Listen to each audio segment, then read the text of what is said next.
face it away from the streets, from the cops and the heat and the fake ass beats. Where the waves and the sand and the spray can't speak. North Bullhorn trying to make ends meet by the ANP selling HNE. On a very slow day, made his way to the sea. Fuck playland. Boardwalk quarter and a steak and cheese. Gotta wait and see if the maitre d' with the eggplant Sammy on the same receipt. Lake King's peace. Robot arms, caveman teeth. Argyle tracksuit, name brand sneaks. All fly holds about a waistband brief. 8 cans deep in the same damn seat. Gucci flock in the space camp geek. Kick a great lady. Mike just started break dance fanzine. Great place for a skate rink. I know a place that away from the streets, from the cops and the heat and the fake gas beats. Where the waves and the sand and the spray can't speak.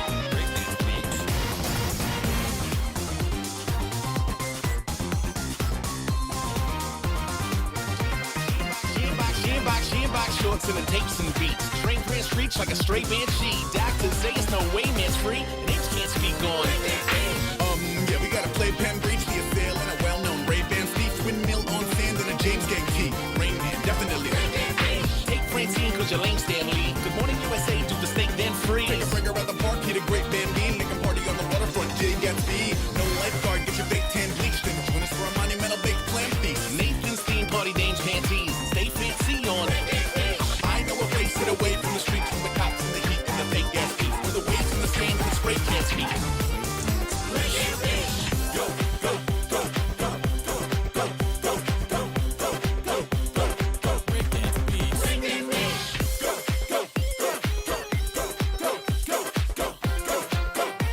go, go, go, breakdance beats. Go, go, go, go, go, go, go, go, go, go, go, breakdance beats. Go, go, go, go, go, go, go, go, go, go, go, breakdance beats. Boring, boring, boring, boring, boring, boring.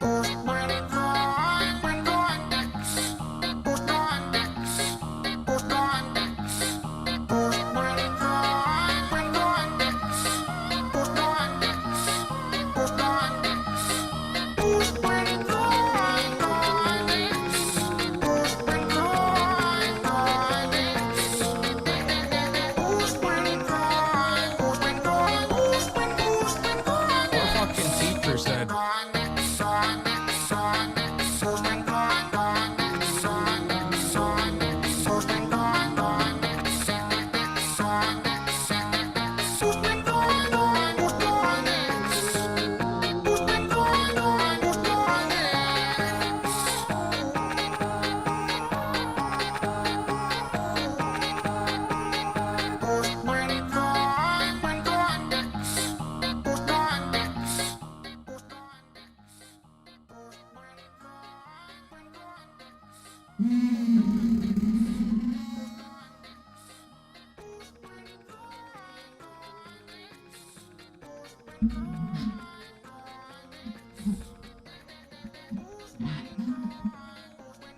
Finally, good music on my stream. Shut up.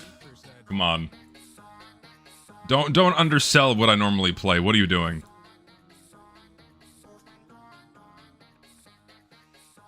The stream title is not clickbait. It's not. I'm dead serious. It's not clickbait. Things are moving. Things are happening.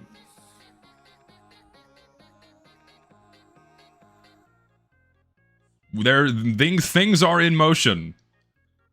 There is news. Whether or not it's good is, up to interpretation, but it is news. Things are happening. It's exciting, even. Well, I don't want that play. I want this playlist. Yeah, there we go. Things are moving. Things are happening. Oh, hello. Yeah, ignore my luggage over there. I'm just chilling out, waiting for my flight. I don't have to leave yet, and I figured, fuck it, I'll go live one more time because, it's like the instant I sign off, and like, all right, I'm not back for a month, then like everything just starts happening. What is my luck? The shit just starts happening right when I'm about to leave. It's like the fucking like fucking BB overseas flips the fucking switch, like he's gone, flip it now, and just shit just starts happening. Why me? Why am I the one to suffer this way? Either way, several things have happened over the past few days, but the most pertinent thing that I'm sure most of you are interested in is that, yeah, the MvM update's coming, looks like a lot sooner than I initially thought. I was thinking that they're probably going to delay this shit until next year, but nope. I think it might be like within a month at this rate. So, Big Greg, thank you for 2 months, Big Greg. But I think it might be coming out within a month, given the past of how these things usually work, okay? So, I don't know if y'all saw this or not, but, ooh, let's use this one. This is better. So, they just started pushing a whole bunch of fixes through the official Valve SDK GitHub on GitHub. So, like, as soon as an hour ago, they're pushing MvM fixes. They normally don't do this until pretty soon before the update drops. And as of like 2 days ago, they've been pushing a whole handful of fixes coming on for MvM. So it looks like the update's coming very soon. That's the news. It's exciting. Like, it's coming soon. It's sooner than we think, because again, they normally don't do this until like right before an update pushes. Like, if you go back and look at the history of shit, they normally push things, you know, periodically, but then they usually push some shit right before an update drops, and there's a whole bunch of MvM crap coming out over the past few days. So, shit, I think it might drop while I'm gone. I think the fucking update might arrive when I'm gone. So, fuck. Also, including, they also, so you guys remember the Taco Bot guys? You guys remember the Taco Bot guys? The shitheads that would go around MvM and kick people and shriek like fucking animals? You know, these guys? So, some of their offshoots, they splintered into different groups. Valve permabanned some of these guys. Valve went out of their way and handed out game bans to multiple members and a shitload of their alt accounts that were, you know, part of the Taco Bot, Mari group, whatever group, right? Valve went out of their way and banned these guys. I posted about this on my Twitter. Here, I'll pull it up. Hold on. I'll show you.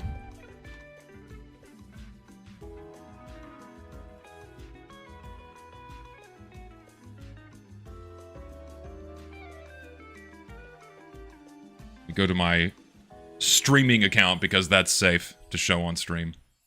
No, fuck off. I'm not spending money on Twitter. Stop it. Yeah, so Valve also did this. You know, this is like their group leader lamenting about them getting banned. It's with a heavy heart I have to say this. So far, fuckhead number 1, 2, 3, and 4 have been manually game banned by Valve and all of their alts. This, like, listen to the just look at how these psychopaths speak. Listen, this loss is of course devastating, and at this time there's no future in the Man Up Animal Research Institute. This is like the offshoot of the Taco Bot shit. Like how fucking insane do you have to be? Right? Like, how fucking insane do you have to be until, like, you're putting yourself on this insane pedestal? All these guys are batshit insane. With crackdowns that have been started by Valve, along with much more aggressive moderation, you know, the continuing this group is no longer feasible. I write this with a heavy heart, because the community has lasted over 4 years. It's been such an amazing experience. I've personally met several of you in real life. We've laughed at jokes. We've shed tears. Yeah, these are bot hosters, by the way. These guys host bots. These guys cheat at MvM lobbies. And of course, they do the usual bullshit of kicking LOTORs. Like, and also, yeah, and of course, they naturally spent money on Twitter and started bitching in the replies like, we're not cheaters. Get your facts right. No, you guys cheat. Fuck off. Like, all these, like, different random splinters, it's all the same fucking people. These guys cheat, these guys host bots, these guys kick LOTORs that are MvM tours. They're the general shitheads, and the bans are fucking deserved. Fuck you. You will not be missed. You will not be missed. Yeah, if you guys weren't doing this shit, you wouldn't have been fucking game banned. Sorry. Bye-bye. Bye-bye. So, seems like things are moving in combination with the banning of these guys, and also we've got some GitHub pushes that it looks like the MvM update is coming pretty soon. Things are in motion. How soon? I would say within a month. if I had to give like a rough estimate, and this is completely out of thin air, but I'd usually like not too long after they start pushing these GitHub commits, then we start then the update actually drops. So heavy Stalin aura while reading this psycho's message with your peak mustache. Oh lord. GTA 6 or the MvM update? Call it. We'll definitely see the MvM update before GTA 6. Guaranteed. So to me, it's fucking wonderful. So these guys get fucking game banned. Then we have, you know, these commits coming out. It's exciting. Can we hope the MvM updates and changes are actually good? I hope they're good, man. I really hope they're good. Like, I'm hoping that we'll finally see a competent updates coming from Valve and things are going to be functional out of the gate. That's what I hope. That's all we can pray for, right?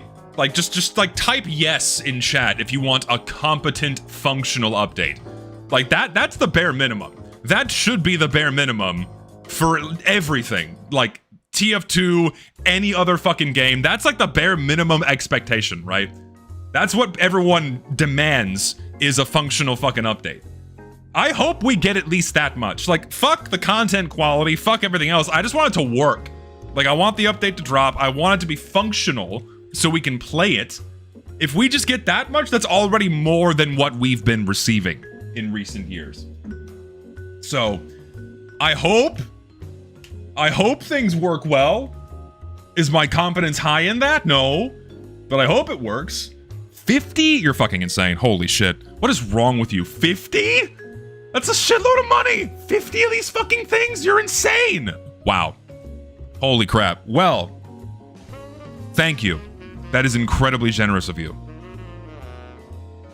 Please, I only want to see pregnant men in my chat for at least 1 minute.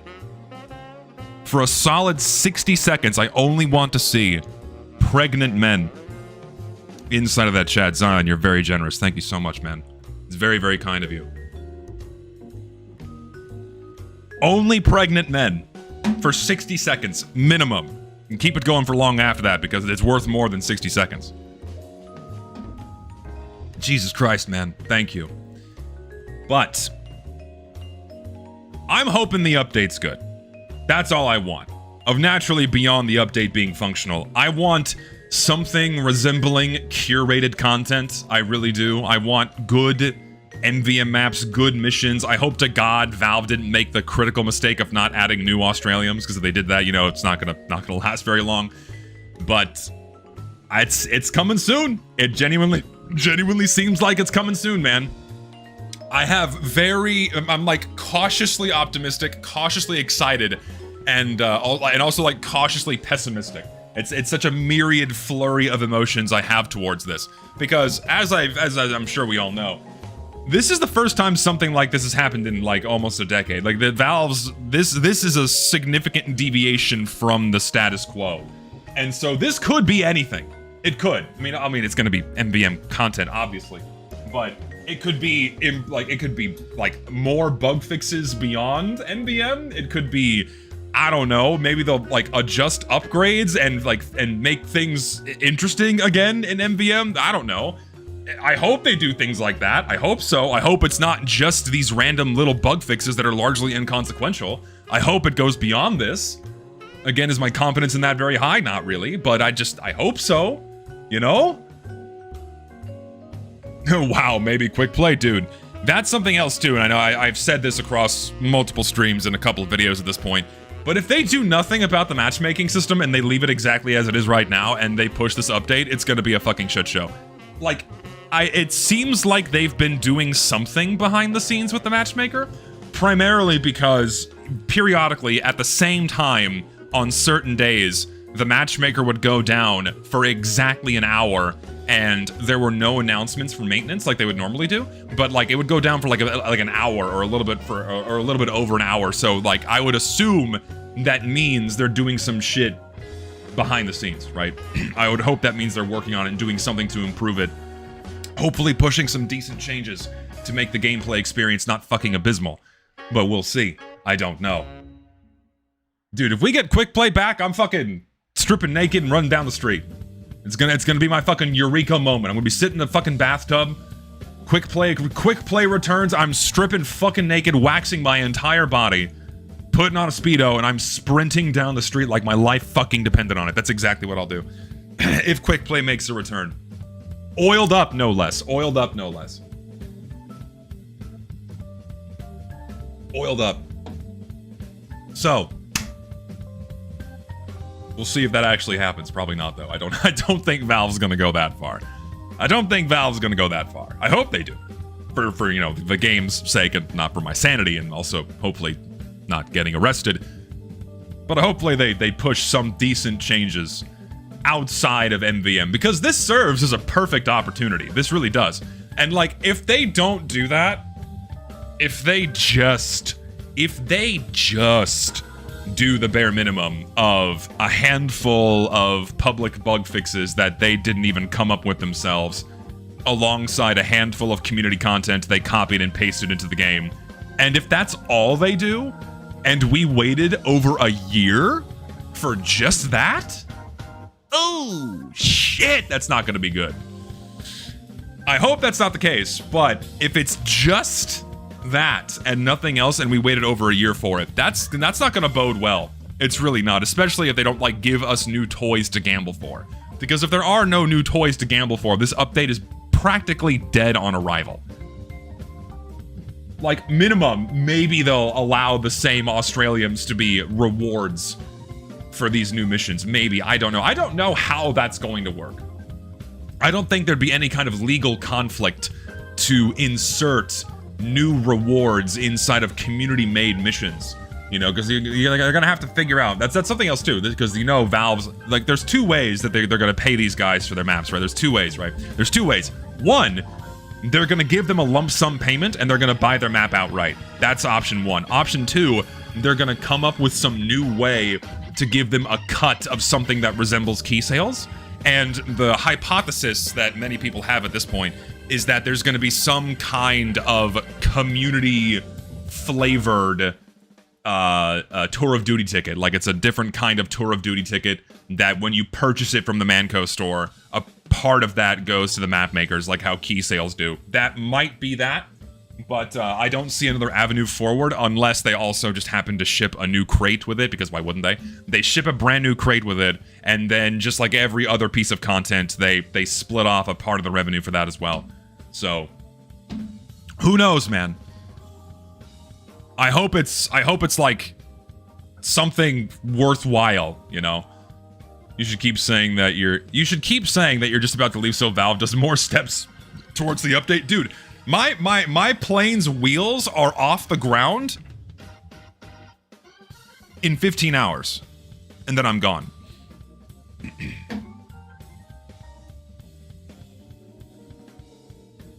I'm just sitting here killing time before I leave. And then a whole bunch of random shit like this is happening. And I, you know what's gonna happen? They're gonna drop the fucking update while I'm gone. They are. It's like guaranteed they're gonna drop this update while I'm gone. I'll have to figure out how to stream from Hungary if the update does arrive while I'm gone. It's a 3-week window. It's a 3-week window, but we'll see. And thank you. I hope my flights go well too. I fucking hate flying. Brief aside, we'll get back to TF2 talk in a second, but brief aside, I fucking hate flying. I hate flying so much. I can't undersell just how much I hate being on an airplane. It's so fucking uncomfortable. It stresses me the fuck out. I don't like being in a tube of recycled air 5 miles above the surface of the earth, sardined into a tiny little chair because airlines treat you like cattle and they cram as many of you as possible into a machine made of parts, you know, contracted to for the lowest amount of money possible, the lowest common denominator of pieces and labor, put this fucking machine together, you know? Just, I hate being in an airplane. But I'm expecting AFK bots to make the update unplayable. They wouldn't even need cheat software, so mass banning would be hard. Boot camp might be dead as hell and unplayable. So I think AFK bots would make it so the only way that AFK bots would work is if they would do like half or partial lobbies, because the way Valve servers work right now, and I'll show you this, So like the way Valve servers work right now is so the way Valve servers work right now is they're essentially on an on-demand basis where there are shitloads of servers and only a very small percentage of them are actually in use. So you would need thousands and thousands and thousands of bots to occupy every single server. And if they're queuing in groups of 6, Valve's not going to run out of server space to accommodate the actual humans that are queuing and trying to get into a game. Now, the way that they could be disruptive is if they queue them individually and try to fill the servers that way. But thankfully, it seems, right, it seems like whatever systems Valve has in place right now to ban bots is still working. And whatever bots do appear are generally banned within 24 to 48 hours. So, which is also good news as to why these fuckers were banned, because these guys were already hosting bots and were planning to host bots for the MvM update. And then they all got game banned. Fuck off, you will not be missed. You will not be missed. No, yeah, think about that. Only 681 of the total amount of 18,000 servers is being used right now. And 682 servers are accommodating 11,000 people. Do the math. You would need hundreds of thousands of bots to fill every server and make it impossible to play MvM. You know? Hi, Gabe Newell here. The update should drop just about the moment you step off the plane in Hungary. Dude, I'd have to figure out a way to go live if that actually happens. I'd have to figure out a way to go live. I mean, it's not like I can't. I'm just gonna fucking take over Gary's computer while I'm there. I'm taking over his setup. I'm gonna take over his entire workstation, and we'll see what the update brings. It'll be very interesting to see how these things go. Listen, it's gonna be as we're gonna make it as high production quality as possible with what I got. Don't worry. It's not like I'm streaming from the fucking boonies in South Africa or something. No, it's not like I'm in the middle of the goddamn Sahara working off satellite internet on like a 1999 Nokia antenna. No, I'm working on a fucking... There's computers and shit. I should be okay. Watch the Emporium get nuked once I leave. I don't think that's gonna happen. These guys are making most of the content for this update, I would say. Thoughts on new Blue Archive Odyssey girls? I've not had a good look at them yet, so I don't have much comment. I only saw like the initial examples and shit, so I have not seen much of it. Sonic is now in Fortnite. Payday 3 announced they're making the DLCs free, and you're telling me the MvM update is not a psyop? What the fuck is today? I don't know about Sonic being in Fortnite as something to celebrate. It's kind of like saying water is wet. Everything's in Fortnite. Imagine American airports if 9/11 didn't happen. Yeah, security would be like way less of a bitch. But on one hand, I'm actually pretty glad that that it is secure. You know, I'm glad that they actually like go through the motions of making sure you don't have nasty things on you.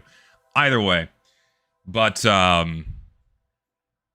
man, should be good. Yeah, 10 whole servers on versus Saxton Hill. Yeah, man, this website's crazy. You know, there's 10 whole servers running versus Saxton Hill, which in of itself is pretty phenomenal. That and there's 5 times as many running King of the Hill. Like, there's only one... What's that shitty... Like, whatever the 2 Koth maps they have. There's one server running Abby right now, and there's only 16 people in it, which is really funny. My Chinese grandmother doesn't like you anymore? What does that even mean? What did I say? Did I say something wrong? Was it about... Was it wrong that I shit-talked Fortnite? Was that my misstep? That I insulted Sonic the Hedgehog being in Fortnite? Was that my crime? Was that my sin against the Chinese? Huh? What have I done? Oh no. I've angered the Chinese. No. Doesn't a Chinese company own Fortnite? Or like the company, the parent company of Epic Games has like deep ties with China? I feel like they all do. I feel like they all do. Something like that. And yeah, I'll be doing, I would like to do a third You Laugh, You Lose with Gary, ideally inebriated, while I'm in Hungary. Yes, that should be a good thing. It should be a good plan. Speaking of Fortnite, there was hints at FNAF legit coming to Fortnite. Pizza Bear game coming to Fortnite. Holy shit, it's like a second Christmas.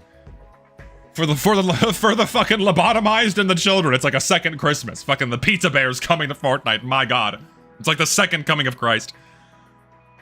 Everything is in Fortnite except Nintendo. Samus and Link would be cool, but they said no back in 2020. That's how it is to this day. Listen, I will give kudos to Nintendo for having a little bit of integrity on not shoving their IPs inside of Fortnite. I know Nintendo's very covetous of their IPs, and you know what? In this instance, I think it's okay. I think it's a good thing. I think I'd be very upset to see some of my favorite characters when it comes to fucking Fortnite.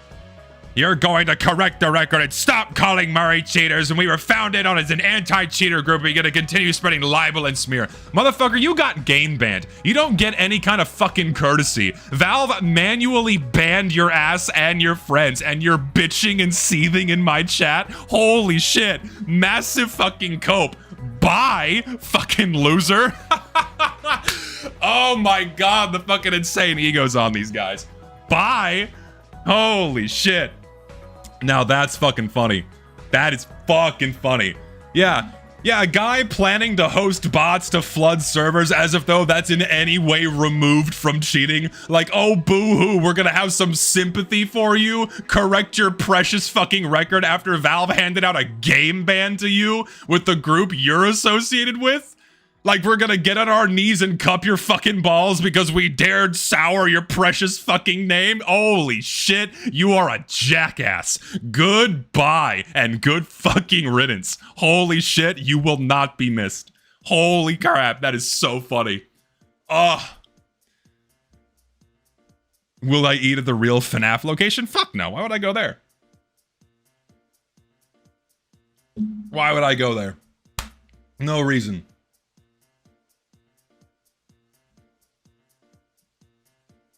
Comedy fucking gold. Genuinely comedy fucking gold. Ugh.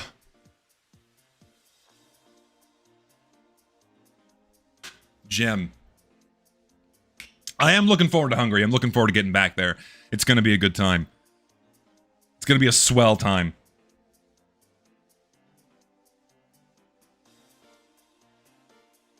Yeah, how dare you besmirch the name of poor little bot hosters and guys that go around and make MvM an otherwise terrible experience. Like, oh, I didn't deserve my game ban. It's like, motherfucker, you were doing something wrong. Gee, I wonder what that might be.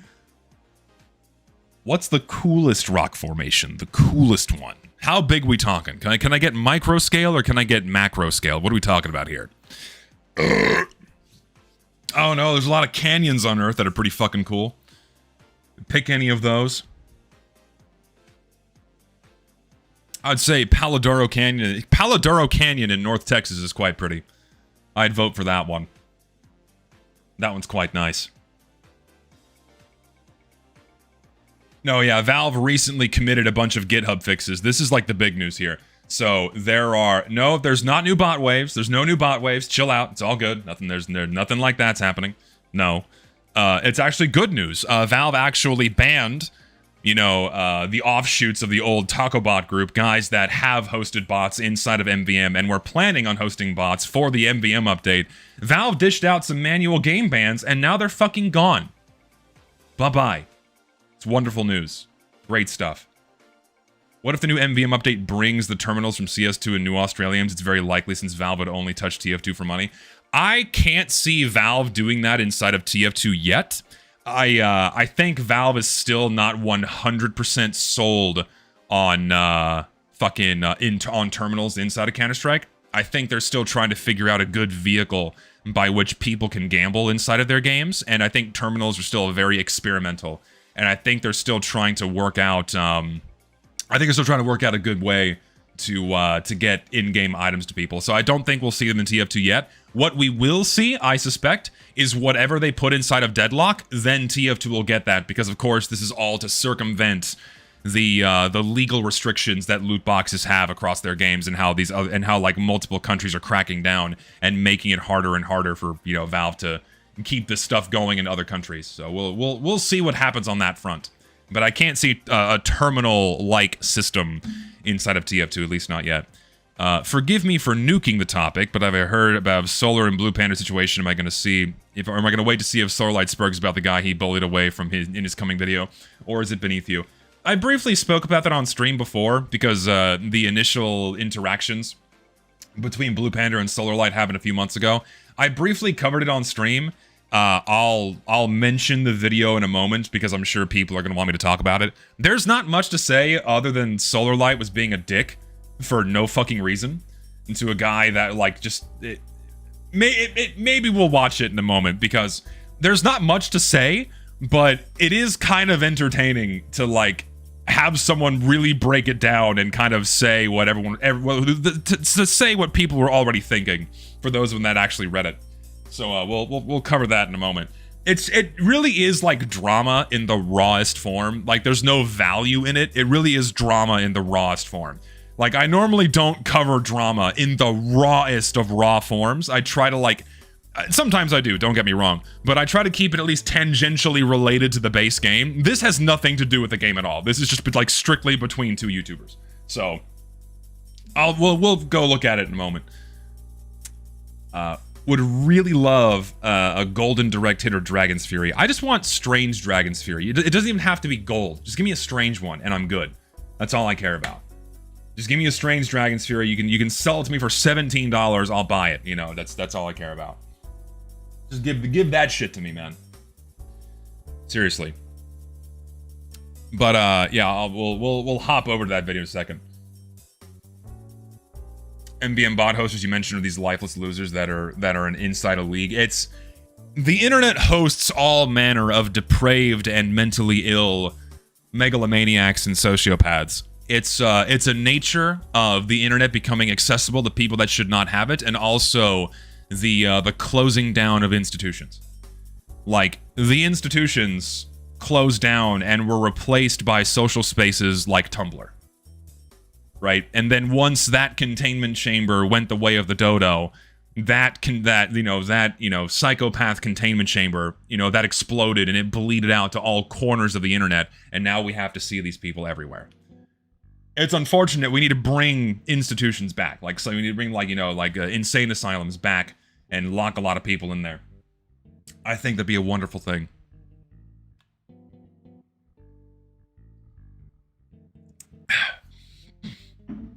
Tumblr's a cool site. What do I mean?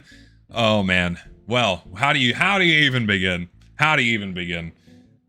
It's just too much. Tumblr used to host all manner of very interesting individuals, let's say. And then isn't it funny that once they banned porn, like, that was the straw that broke the camel's back. That was the Achilles heel of the mentally insane, that when they could no longer post porn on Tumblr, then they had to jump ship. Like, they couldn't just keep hanging out in there. No, they had to go find other places, because it turns out the majority of the insane shit is orbiting around sexual depravity, which is interesting. Also, 20 gift subs. Jesus, stop it. God, it's very kind of you. More pregnant men, please. I want to see at least a solid 30 to 45 seconds of nothing but pregnant men. Thank you. It's very kind of you. Holy shit. Incredibly generous. Thank you so much. As a Canadian myself, we don't claim him. Who? Huh? What is this conversation? Yeah, no emails for Australians yet. I think, Cypher, that's gonna happen if they decide to choose, the community-made Australians, assuming they're not gonna make them themselves. Then, you know what, Cypher? You know what I think might actually happen? I think Valve might actually make them themselves. Because when it comes to MvM drops, I think they might want to keep the power over that and not split the revenue even thinner, I think that might be the case if they're going to do Australian drops for the MvM update. We'll see, but I think that might be their avenue here. I could be wrong, but that's just my guess. Also because, like, they probably don't want one guy having all of the credit for all of the really expensive Australians. Like, that would be an interesting dynamic. Like, hey, this one guy gets a shitload of money for all these Australians we just added. It's like, I don't know if Valve would go that avenue. No, yeah, I'm also in the same boat. Like, I'd rather there be Australians of any form, be it yours or Valve's, you know, than none at all. Because again, if they don't do that, then the update's gonna be fucking dead on arrival. No one's gonna give a shit. Genuinely, no one's gonna give a shit if there's nothing to gamble for.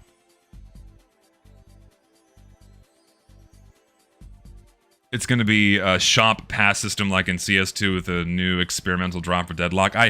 Whatever they're gonna do, thing is, they don't even really experiment with much in TF2 anymore. I can't see them try. I mean, they might, you know, because, you know, they're trying to work stuff out in Deadlock right now. The problem is that TF2 is not a good sample size.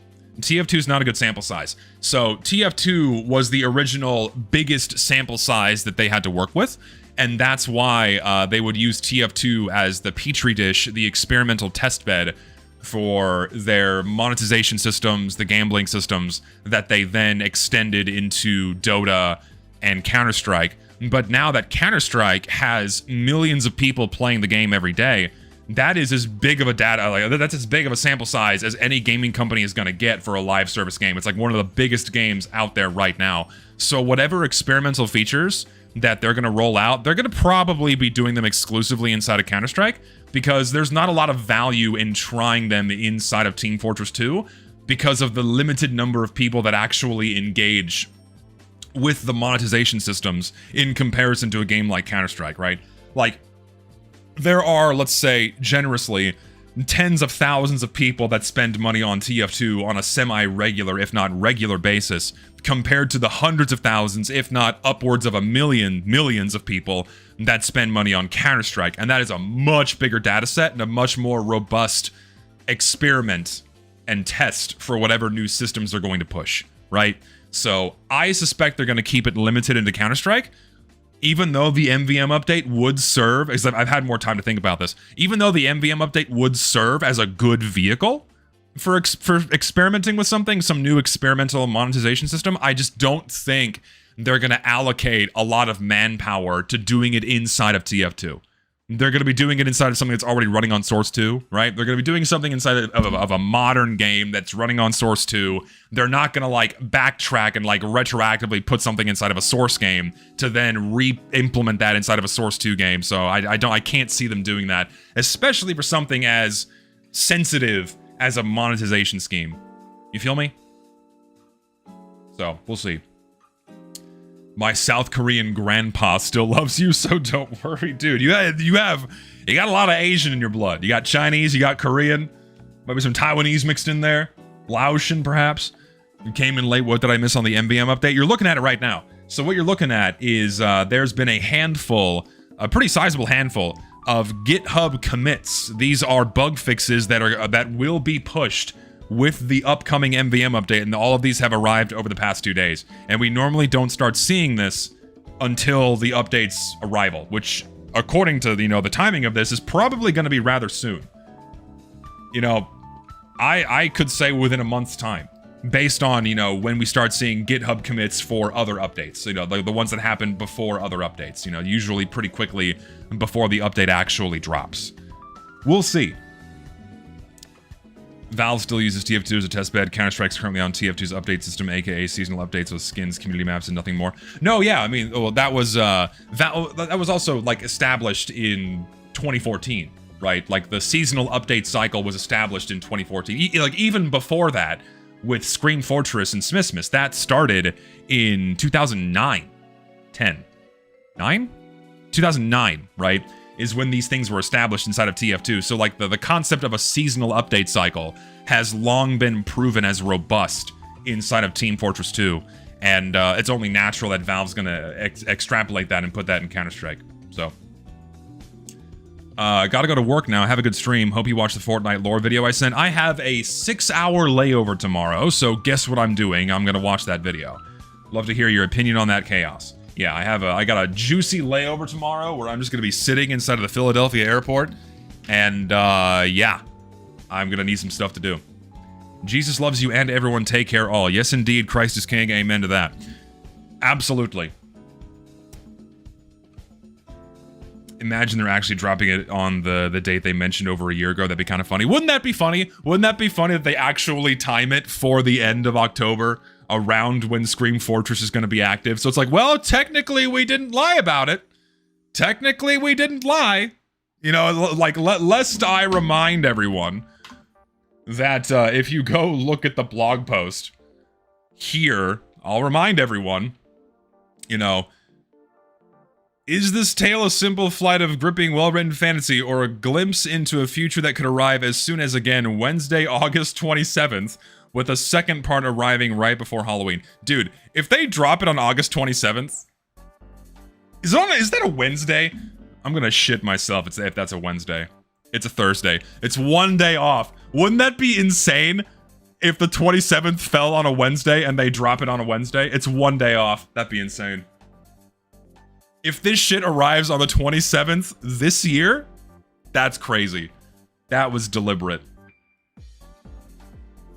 We'll see, though. So, such a Valve move.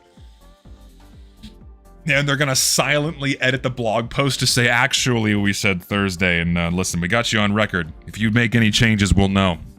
Archived right here and now. Archived right here and now. We got you. Half-Life 2 to Half-Life 3 tomorrow. So many things. Well, we never lied. We just got the day of the week wrong. We misread the calendar. We meant actually, you know, next year. So yeah, someone pull out the almanac. When is the next Wednesday, August 27th? Like, when is the next one? Let us know.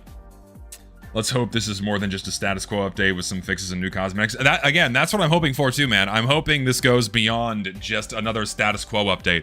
I really do. I hope we get some genuinely good and meaningful changes into the game. Like, even something as simple as an MvM balance change is so much more than what we've received in a decade. Right? Just something like that would be substantial. Like we changed how the gas passer behaves in MvM or something. I don't fucking know. So 2031. Oh my god. Okay, well we got, what is that? 7 years. We got 7 years to wait for the next August 27th. That falls on a Wednesday. We got 27 fucking years, man. Coming soon.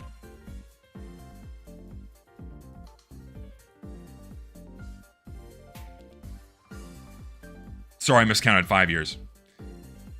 I hope they add new machines. Hey man, there could be new bots because there's a lot of custom robots inside of the community-made MvM missions, so we could see something like that. I am curious. I'm very curious to see what MvM maps they do add. I'm very curious to see. I hope they're actually good. I hope it's not abysmal dog shit. I hope it's none of the abysmal dog shit that people squirted out over fucking you know, like right when the update was announced. Is Patreon server up? I was kicked in. No, the Discord's up. Just reach out to me on Discord, shoot me a DM, and I'll let you back in. It's still there. We had to make a new one. I'll let you back in. You think they'll make one mention of the heavy in his no, the heavy update's never going to be a thing. Like the heavy update was the robot taunt we got last year or for summer. That's what we get. If we get Motherland, it's gonna suck. Yeah, I played on Motherland, that MvM map. I did a brief play test on it. It's no bueno. Brutal. Had an idea for a spy buff. Obviously can't say all of it because of word limits. But buff would be spy getting overheal for a backstab for survivability and instant money or something. Old idea, but what buff that spy needs for MvM? I mean, you have the kunai already, so I don't know. I mean, all that would enable is using other knives in MvM, and I mean, sure, I guess. I mean, that could be an upgrade. That could be like a more expensive. I mean, it's like health on kill, right? Okay, so you can have health on kill on the knives, but have it transfer to overheal with the health on kill. I could see that working. Perhaps, and so that makes the other knives viable. Have that be an upgrade in MvM. We're talking about MvM here, not the vanilla game. Don't worry, we're talking about MvM. So yeah, having an upgrade where health, or rather, just having health on kill also transfer into an overheal buff. I kind of don't see an issue with that because it's MvM, Spy's kind of squishy, and I don't know, it could work. It could work. It's not the worst idea, actually. Or maybe they meant Valve would pay like $5 a backstab. Come on, no, they're not doing that. They're gonna mail you $5. Explosive backstab would be fucking broken. Like if you're doing chain stabs, holy shit. Granted, you already have explosive headshot, but damn, that would be. Would it self-damage you? Like would it hurt you too on the explosive backstab? I don't know, dude. Needs Soldier not be useless in first waves. He's not useless. He's not, you know, you need one tick rocket specialist, 1 tick reload speed, firing speed, and use any banner, and and just hang back and spam. You're usually good. Soldier's not useless on the first waves. You just gotta position yourself right, get 1 tick on rocket specialist so you don't get damage fall off on direct hits, and you're good. And just spam away, baby. Explosive sappers, I think the way the sapper works in MvM right now is already fine. I don't think that needs any changes. Explosive, rechargeable, medic Ubersaw. That'd be like strange. Yeah, I'm in agreement. The MvM sapper is totally fine. I don't think it needs any changes. And also, yeah, if you have 700 credits to work with on even like the Beggar's Bazooka, yeah, you can work with it. I see no issues there. Other classes are more useless on first wave than Soldier is. By far. Nerfing explosive headshots would be good. I mean, they did technically here. Where is it? Yeah, fix explosive headshots working on Ubered targets. So technically, this bug fix that we're getting is going to nerf it, where I assume, because I don't really play Sniper and MvM, that explosive headshots would deal damage to Ubered robots. So technically, yes, they are nerfing it when the update's coming. That is true. How do we know that it's coming soon? Well, as recent as an hour ago.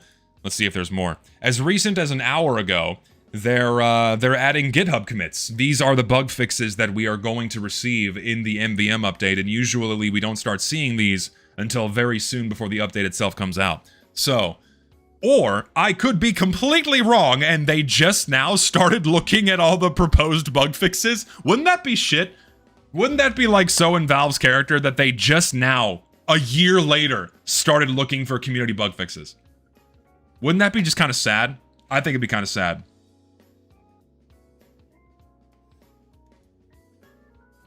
Soon means days. It's not today. It's not today. But it's gonna be soon. If the usual timing of these things plays out, it might be in about a month. I suspect in a month, maybe late September.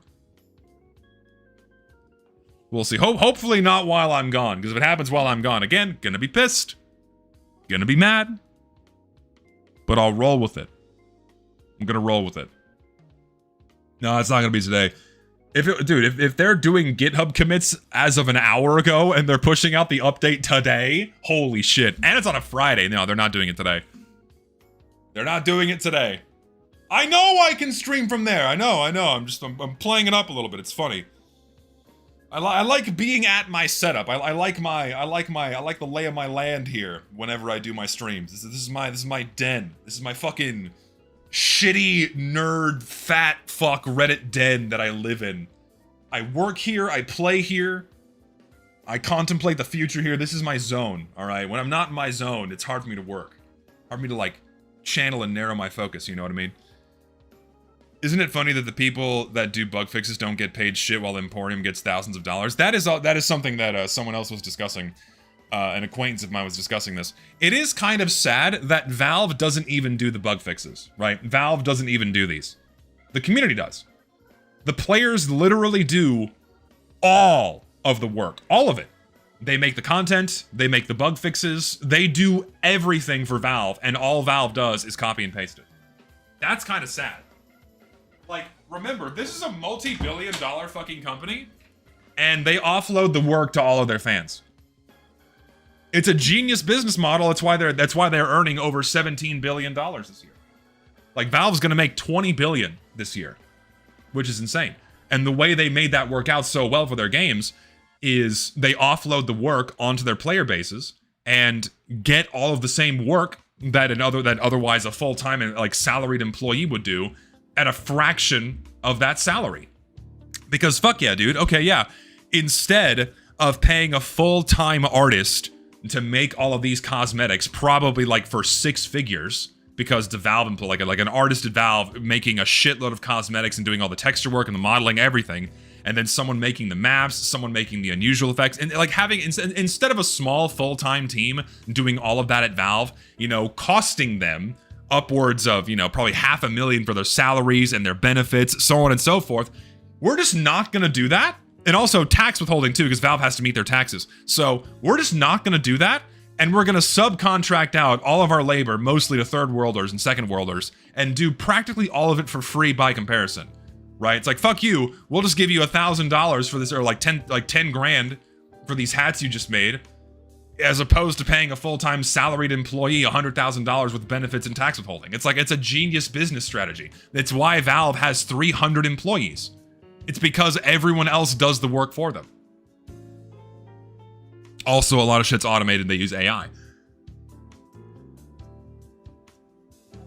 Do you think they could fix Pyro's flames to also fix the tank bug where you have to aim up into it? I don't know. I think it'd be nice if they did that. For sure. I hope they do. It seems like a simple thing to fix. I remember when you made a video on how the lock and load wasn't a crutch a while ago, and now lock is considered to be the best launcher and it's banned in comp. Doesn't sound like a crutch to me. The lock and load is by no means the best grenade launcher. You have 3 shots, smaller blast radius, and no rollers. In what fucking universe is the lock and load better than stock or the Iron Bomber?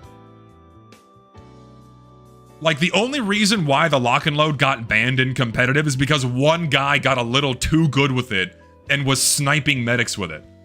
Like, that's the only reason why it got banned in competitive play. Like, one dude got a little too good with it.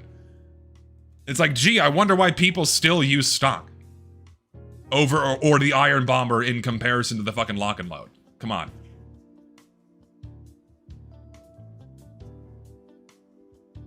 Is there a way to make Spy stronger in MvM? There's probably multiple avenues to do it, to approach that. You know, there's the idea someone proposed a little while ago about giving something of overheal on backstabs, or having an upgrade or something like that work that way.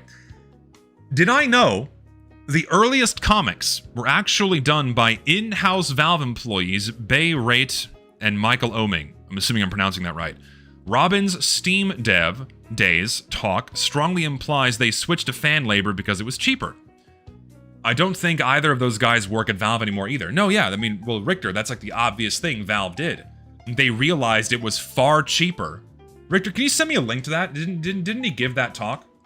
Can you send me a link to that? I think that's worth showing on stream. It's worth showing that on stream to like remind people that the primary reason why Valve does what they do in terms of having their fans do the labor for them is because it's cheaper.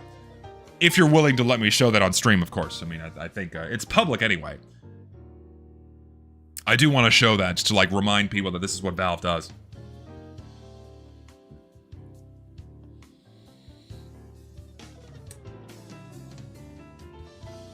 They also said it was for the faster rate of stuff they could produce, and now it's slower than ever to get the stuff out. No, I think, yeah, I mean, why not have, quite literally, an infinite well from hundreds, if not thousands of people clamoring and making shit for free, mind you. They make stuff for free first. They're not paid to do it. And then Valve piecewise selects what they put in the game. Oh, here it is. Thank you, Richter. Yeah, this is worth reminding, right? Here's Robin Walker 12 years ago, right? Hero of Team Fortress 2. Hero of Team Fortress 2, right here. His own words. They're useful. They contain a lot more exposition than you can generally get in a comic, which is really useful for when you're trying to dump a bunch of information on your customers so that they can start speculating. And they're obviously cheaper, but they can actually be even cheaper than you realize. Typically, our comics are done by a writer working on the side in the margins essentially while the rest of the team is building the rest of the actual critical pieces of the update. And our writers have even found that they can go out and find high quality artists in the community who have been doing great fan art to get to and bring them into the process of building the actual comics, doing the artwork for the comics as well, getting comics down to the point where really it's just the cost of a single writer. You wonder why Valve offloads the work onto the fans. Because everyone basically does it for free, initially. And then they piecewise select the fan-made content they want and then put it into the game. Remember, Robin Walker, savior of Team Fortress 2. Robin Walker, the guy who built this game, clearly, the hero of TF2. Talking about here right now how it's much cheaper to not have employees do the work and offload the labor onto the fans. And we wonder why they're so profitable. We wonder how they can keep LARPing as a small little indie company. Oh, we only have 300 employees. Please understand. It's like, come on. They were building up this shit long before any of us started talking about it like this. It's not bad. It's just smart business. I mean, it is very smart business. But a lot of the business is evil, and the root of it is money, And of course, and think about this too, right? If any other company was doing this, they'd get shit. If any other company was doing this, they'd get shit. 100%. The fan artists who worked on the comics moonlight as Rule 34 artists. Shout out to them, not hating, but just saying these people aren't getting paid what they deserve. Absolutely. All the guys that made remember, Valve did not make 95% of the content we have in Team Fortress 2. All of the very iconic things that people think about, maps, certain hats, what have you, the comics, the people that made all this shit were not paid nearly as much as they deserve. 100% agree. Yeah, and I'll read this too. The implicit wording from Robin here pretty much outlines that they use fan labor to minimize cost as low as humanly possible, to where the people might as well not be getting paid relative to the full-time employees working with them. What other implication is there from this other than him saying they're getting the cost down by using fan art so it can be the cost of just a single writer? I mean, again, it's smart business. Again, it's why Valve has 300 employees. But also, isn't it like a little bit evil?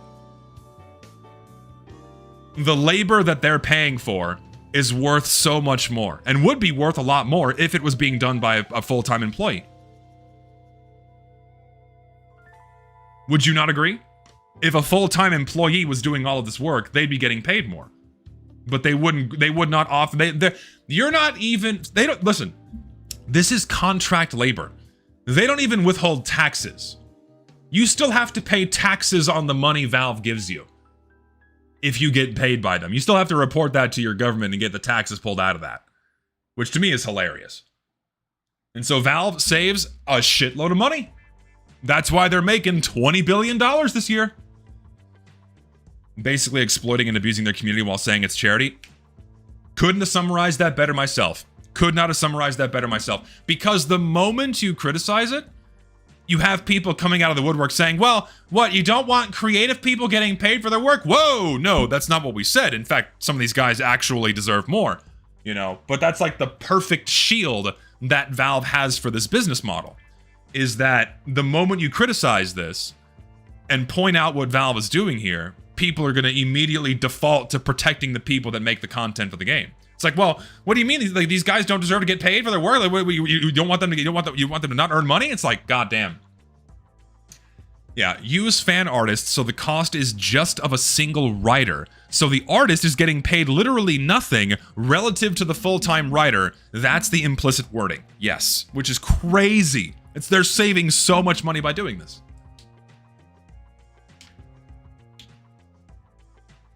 It is legal because it's contract labor. And you sign the fine print. You sign on the dotted line, and you get paid what you get paid. You either accept or refuse, and that's it. How much money do you even get for getting your content added to the game? Well, Well, I don't know if you knew this, but if you want to know how much money you can make from getting your content accepted into the game, I might have made a video about that. You want it? I might have made a video talking about how much money you make by getting your content accepted into Team Fortress 2. I might have made a whole little video about this if you'd like some reference material using actual statistics from workshoppers and their key sale revenue. If you'd like to know more on how much you can make by getting your content accepted into the game, you want it? There's a video for you right there, if you'd like to know more.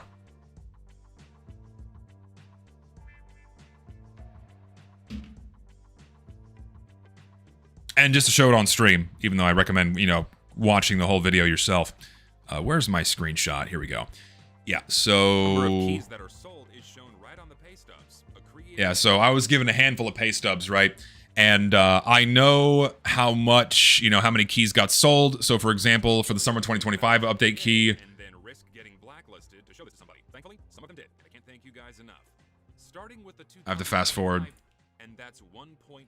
Yeah, here we go. So, in the opening month of the summer update last year, 547,826 keys sold for $2.50 a pop, not including tax. So that's $1.3 million in gross revenue, right? But then, if you get a hat in the game, each cosmetic gets 1%, each map gets 2%, and then each unusual effect gets 0.5% of this money. So if you get one hat in game, you get about $10,000 in the opening months. And then it's an exponential decay after that because the popularity of an update gradually tapers off after that point. Yeah, Valve earns this money by just copying and pasting shit that they don't make, yeah. And Valve usually keeps about half for themselves, roughly. Sometimes a little bit more, like 60-40 usually, and they split up the 40% amongst the creators.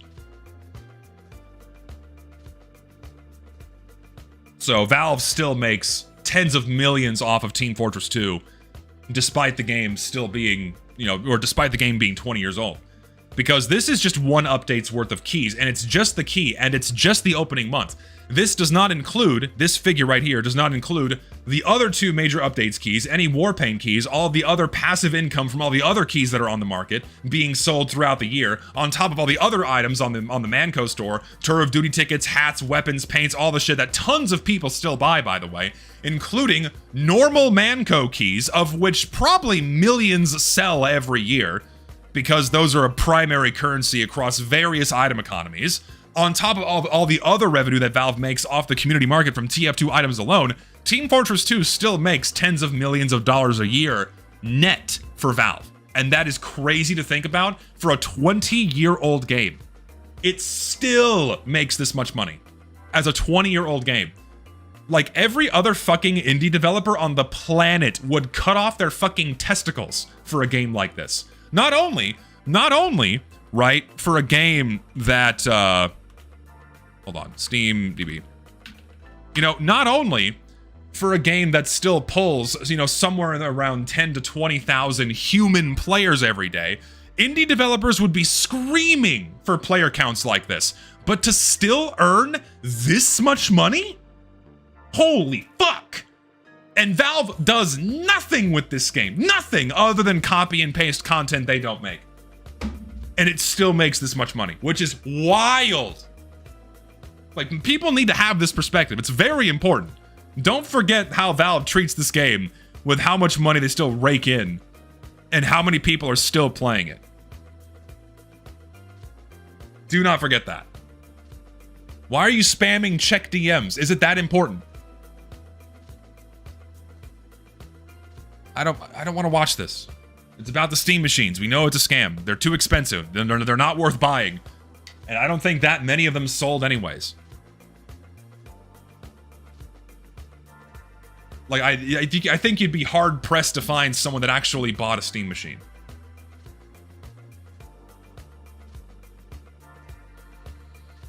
Was there a big difference in the revenue before the CS key trade ban? I don't know because I don't have the data. But if I had to harbor a guess, before Counter-Strike keys became untradeable, there were significantly fewer TF2 keys being used in that market. and it probably jumped significantly after that trade ban occurred. So I wish I had the historic data. To see, to see just how much money TF2 earns relative to, like, say, 15 years ago. But TF2 still earns this much money. It probably earns more now than it did in around, like, the Meet Your Match era. Earns a lot of money. The Steam Frame official unboxing video got leaked recently, by the way. I mean,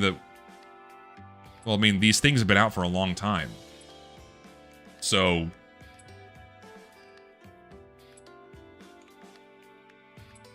I don't know, man.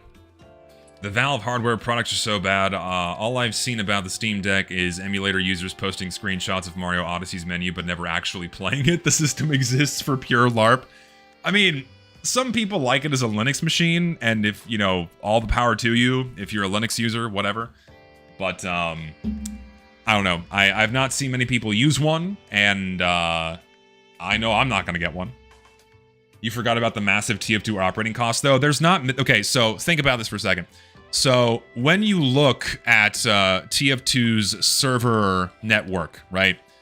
TF2's server network right now is essentially this. You know, there's 18,100 TF2 servers, but this is essentially piggybacking off the Counter-Strike server network. Like, there's various pieces of evidence of this. Like, the cost of running TF2 servers is, like, lumped in with the cost of running everything for Steam and Counter-Strike and Dota. Like, there's no additional cost for running TF2 servers, right? Because it's all part of the same server network that they use for everything else that spans across the globe. So, like, there's not, like, this crazy amount of overhead that is required to keep TF2 going. This is like a secondary vestigial limb that is attached to the server networks they already have established, right? So, there's no insane, massive operating costs for this fucking game. At all. Use Steam Deck pretty good. Storage space is rough, though. Yeah, the limited storage space on a machine like that is very restrictive. And I don't think you can modify it to add more, can you? I'm not that big of a tech guy, so I'd assume you can't do that. Or if you can, it's probably not easy. Can you? Oh, if you can, well then, there you go. Problem solved. If you can add more space yourself, then problem solved. So there you go. Done. Hot take, the Steam machine is for Valve loyalist tech guys and make something similar for cheaper. No, absolutely. Like, if you wanted a PC with similar power as a Steam machine, you could probably build one yourself for cheaper. Probably. I don't know, because I know computer parts are crazy right now. Especially memory prices, RAM prices. But if you wanted a Steam machine with a similar amount of capability, you could probably build one for cheaper than one you'd buy through Steam, or one you'd buy through Valve. For sure. It's not worth it. I would just buy the parts separately and then build your own computer, and it would probably still be better than a Steam machine. Yeah, a Steam machine at the original prices? Sure, then you have an argument. But at the current prices? No, they're not worth it. Not at all. Not worth it at all. And moreover, it's like people were trying to give excuses for Valve. You know, it's like, oh, we had no idea the RAM market was this bad. There's nothing we could have done. You're this fucking multi-billion-dollar company, and there's nothing you could have done. You have no connections. You have no way to, like, ease the costs of this for this massive powerhouse that you are. You're just at the mercy, like, oh, there's nothing we could... Really? No, come on. Gotta stop giving excuses to Valve here. No, yeah, I agree. I mean, listen, I don't know. On one hand, you could be sad about these player numbers on a Friday afternoon, you know, only 11,000 people.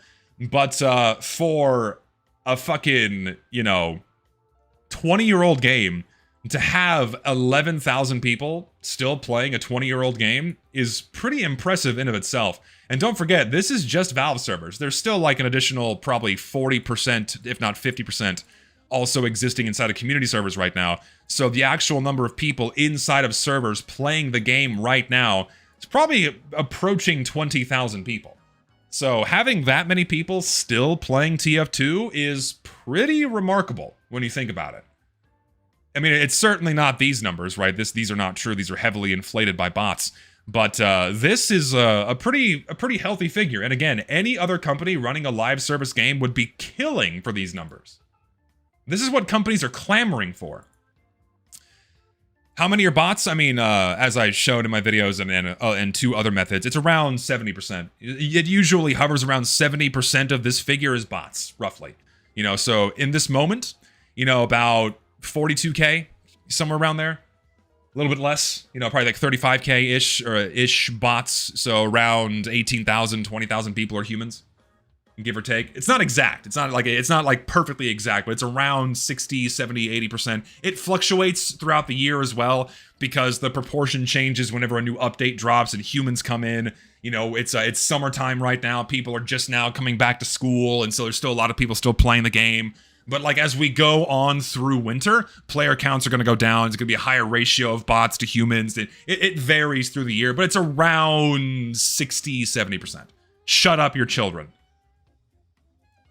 35K bots is insane. I mean, when there's a free market economy of item drops, guess what's going to happen? You're going to have people coming for their free money. So, there are tons of idlers in TF2. Tons. It's insane.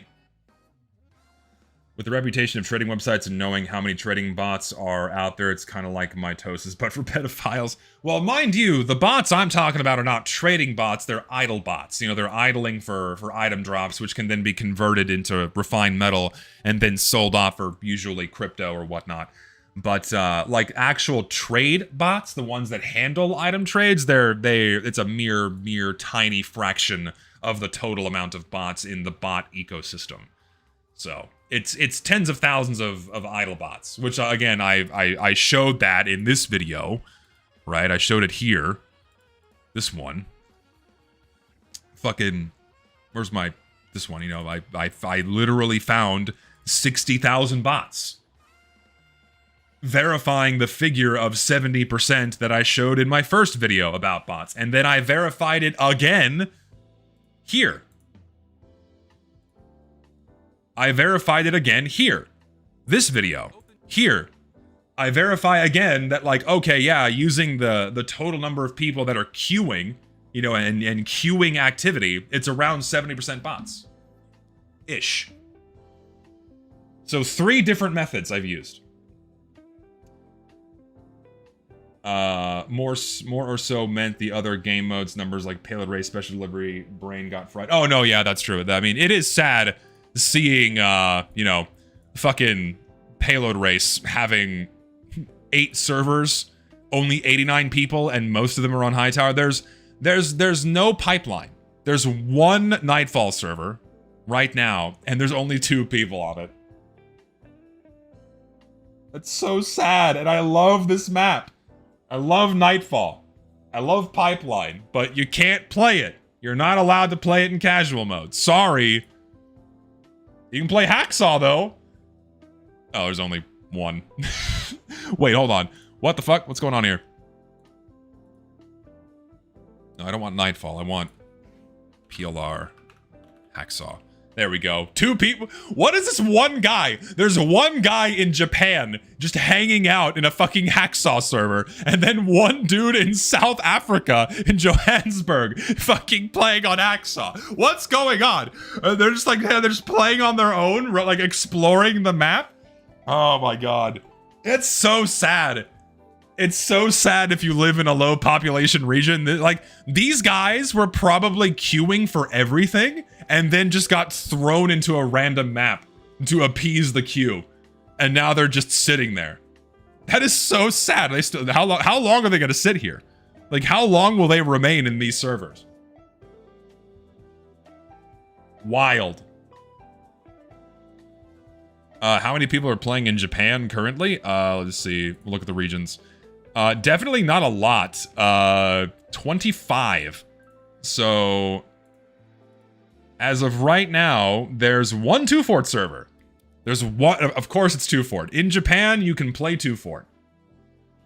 At least you have that much. One server. That's also like 5 in the morning, sure. But, of course it's 2 Fort. What's Korea got going on right here? Borneo. With 3 people. God. 3 people. We got the late night. We got fucking China's going hard right now. 2 Fort, Swiftwater, Frontier, Dust Bowl.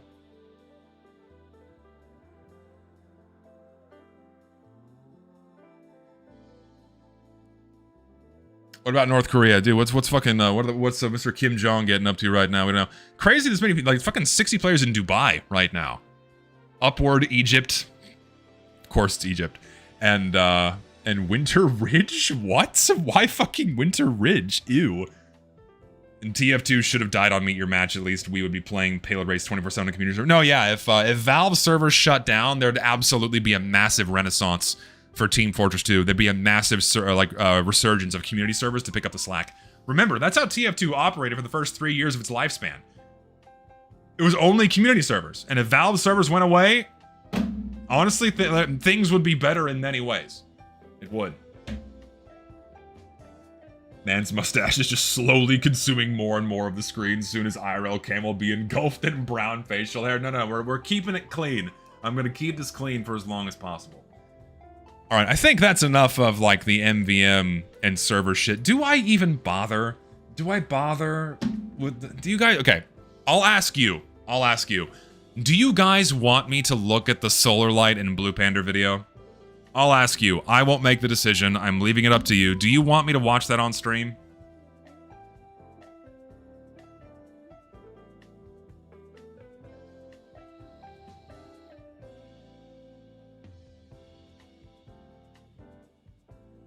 Like, be warned, I don't have much to add.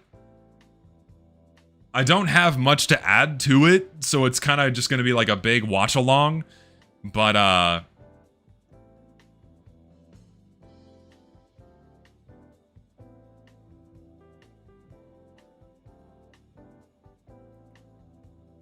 most people are saying yes, so for the entertainment value, I guess I'll take a look.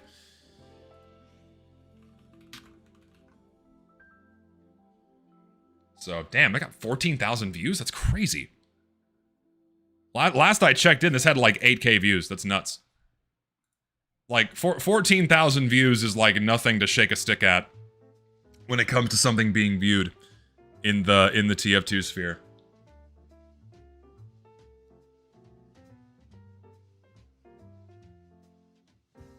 Yeah, just be warned. This is not the typical kind of video that I watch on stream. It's just, I don't know. I think, something like this is worth watching because I think it's a good reminder that this game has a lot of very glaring, big problems, and there are a lot of really big voices in the TF2 scene, and for whatever reason, the focus is not on improving the state of the game. It's really on things that are so insignificant they don't matter. So I think it's why it's valuable to look at this and just kind of like, you know, if you want shit to change, you're gonna have to make it happen for yourself. Is kind of the point. And be warned, this is stupid, okay? This is really, really dumb. It's very dumb. It's very, like, you know, very, like peak unemployed hours, okay? Peak unemployed hours, get ready. It's dumb. Just buckle up, okay? TF2 recently. His little farewell video is really interesting as it reveals a lot of built-up tension, as it were, and I can't deny I relate to it a great deal. And we watched Blue Panda's farewell video on stream a while back, so those of you that were there, you remember what it was. It was Blue Panda signing off, saying he's done with TF2 for now, gave a myriad of reasons in a text-based video. If you haven't watched that, I do recommend going and check that one out, but because this just kind of hits the highlights of it. So much so that I laughed out of catharsis when I first watched it, in spite of knowing how seriously it's supposed to be taken. There was one detail, though, that did leave me with some intrigue. Actually, a TF tuber reached out to me and asked me such a dumbass question that genuinely filled me with so much disgust that he made me want to hurry up and get the fuck out of here. Imagine spending a month on writing a book and putting your blood, sweat, and tears into it, only for another author to go up to you a year later and say, hey, you really should have used a different ink. Bad for the squids, you know. And then they talk to you about their cause. I finished writing a memoir and you want me to talk about fucking ink?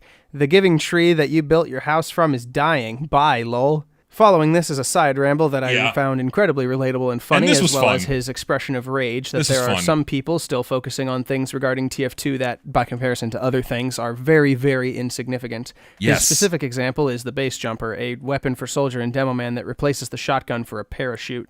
I'm only aware of this being significant insofar as there are folks that believe that the weapon was better pre-Jungle Inferno nerf, and there are folks that believe the opposite. My personal belief, observing everything I have so far, is that TF2 should have never supported unlocks in the first place, so for as much as I was perhaps invested in that dialogue when I was new to the game and its overall social sphere... I disagree with that. I think there was a limit, and Valve went way past it. TF2 needed some unlocks very early on, but the boundary was pushed way too far, like within year 2.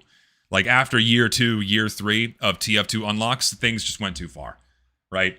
Things went too far. Like, question this. Does Scout need 5 scatterguns? Or 6? Does Scout need 6 scatterguns? Does Pyro need 4 flamethrowers? You know, like, are these things necessary for a good and fun game? Like, did TF2 need these things when most people use, like, only 2 of them? You know, contemplate these things, right? And so there was definitely a line that Valve crossed very early on, many years ago, when it came to putting unlocks in this game. Like, does TF2 need the short circuit? Does TF2 need the vaccinator? Do we need the sun on a stick? Do we need the sharpened volcano fragment? Right? Like, do we actually, is TF2's core identity so dependent on these unlocks, many of which were added explicitly for collaborative events for Valve to make more money from new games, right? It's like the promotional items. Like, these things were obviously not crucial and integral to the game's future. Like, the fucking sun on a stick is a pillar upon which this game is built is an insane notion to hold. And that its absence would spell death or some bleak, darker future, right? Like, we went too far. TF2 went too far to a certain point. But to say that all unlocks are unnecessary, I completely disagree.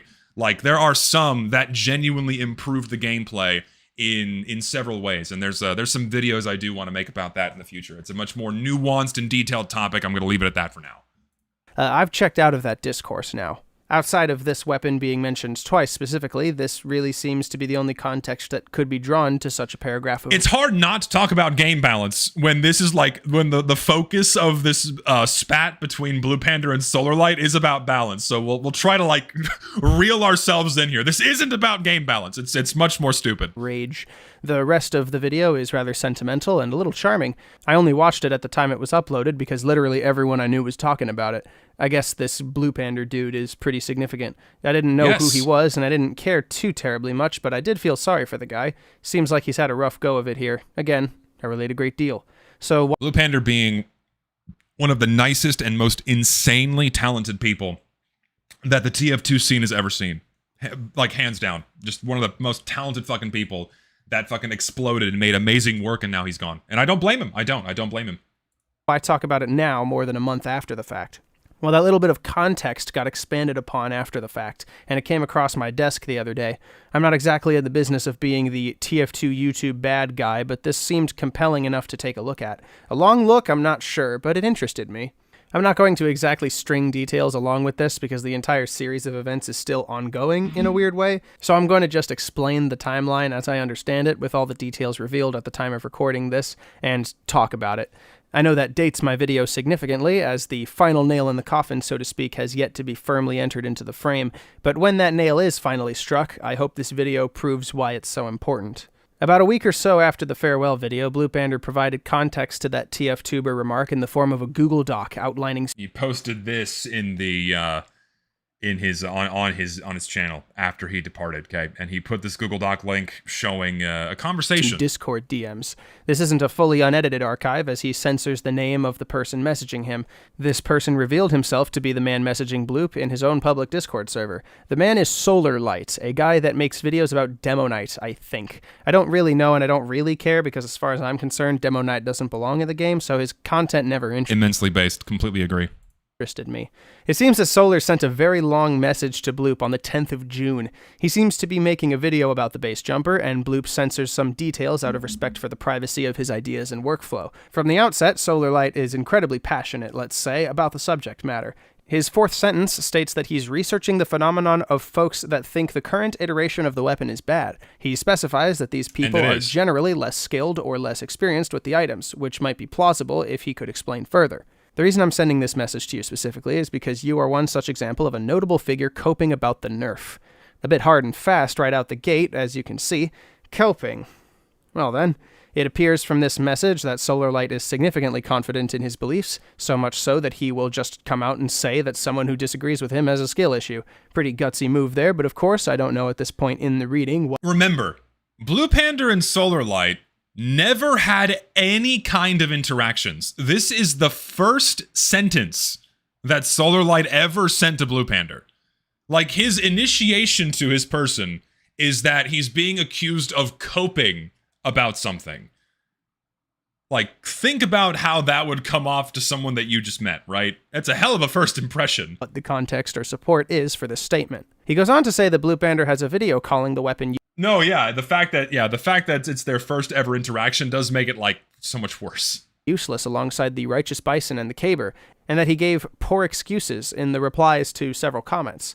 Just to make it clear, when this came across my desk, I didn't have context for this remark yet because I was reading more or less in order. I didn't know what video SolarLight was talking about, but that's just because I don't watch Blue Panda. Bloop didn't seem to remember either, and Solar says it was a brief mention in this video about TF2's destructive attempts for attention.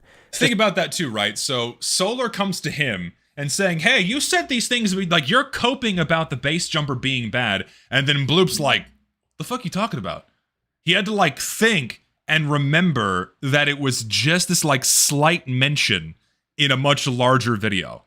To get to the point so I can get back to reading, I watched through the whole video. There's only one moment where the base jumper is mentioned, and it's just shown next to the Bison and the Caber. It's brought up as just one example of his larger point in the first part of his video. TF2 changed on a fundamental level back when Meet Your Match released, to an extent a lot of people still don't really know the full depth of. He brings up these weapons as a brief example, and while yes, he's technically wrong about when these weapons were changed, his point still stands. It's a minor mistake in dates and times, but that doesn't really detract from his point. The rest of his video is a pretty good explanation, even if it is brief, about the decline of TF2. Very solid, might actually get me into the rest of his content. Yes, watch his stuff, it's very good.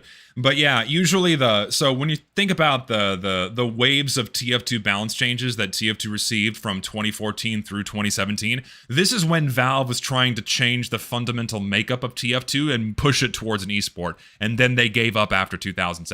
Do not forget that. This is when Valve started taking influence from competitive players, YouTubers, streamers as to how this game should move, right? That's where many of these balance changes were coming from, okay?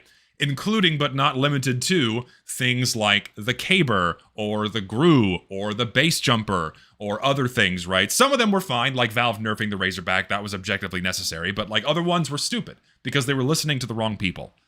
So to go back to that SolarLight sentence, he believes that this brief instance in a video with many layers to its core discussion is an example of Bloop's cope.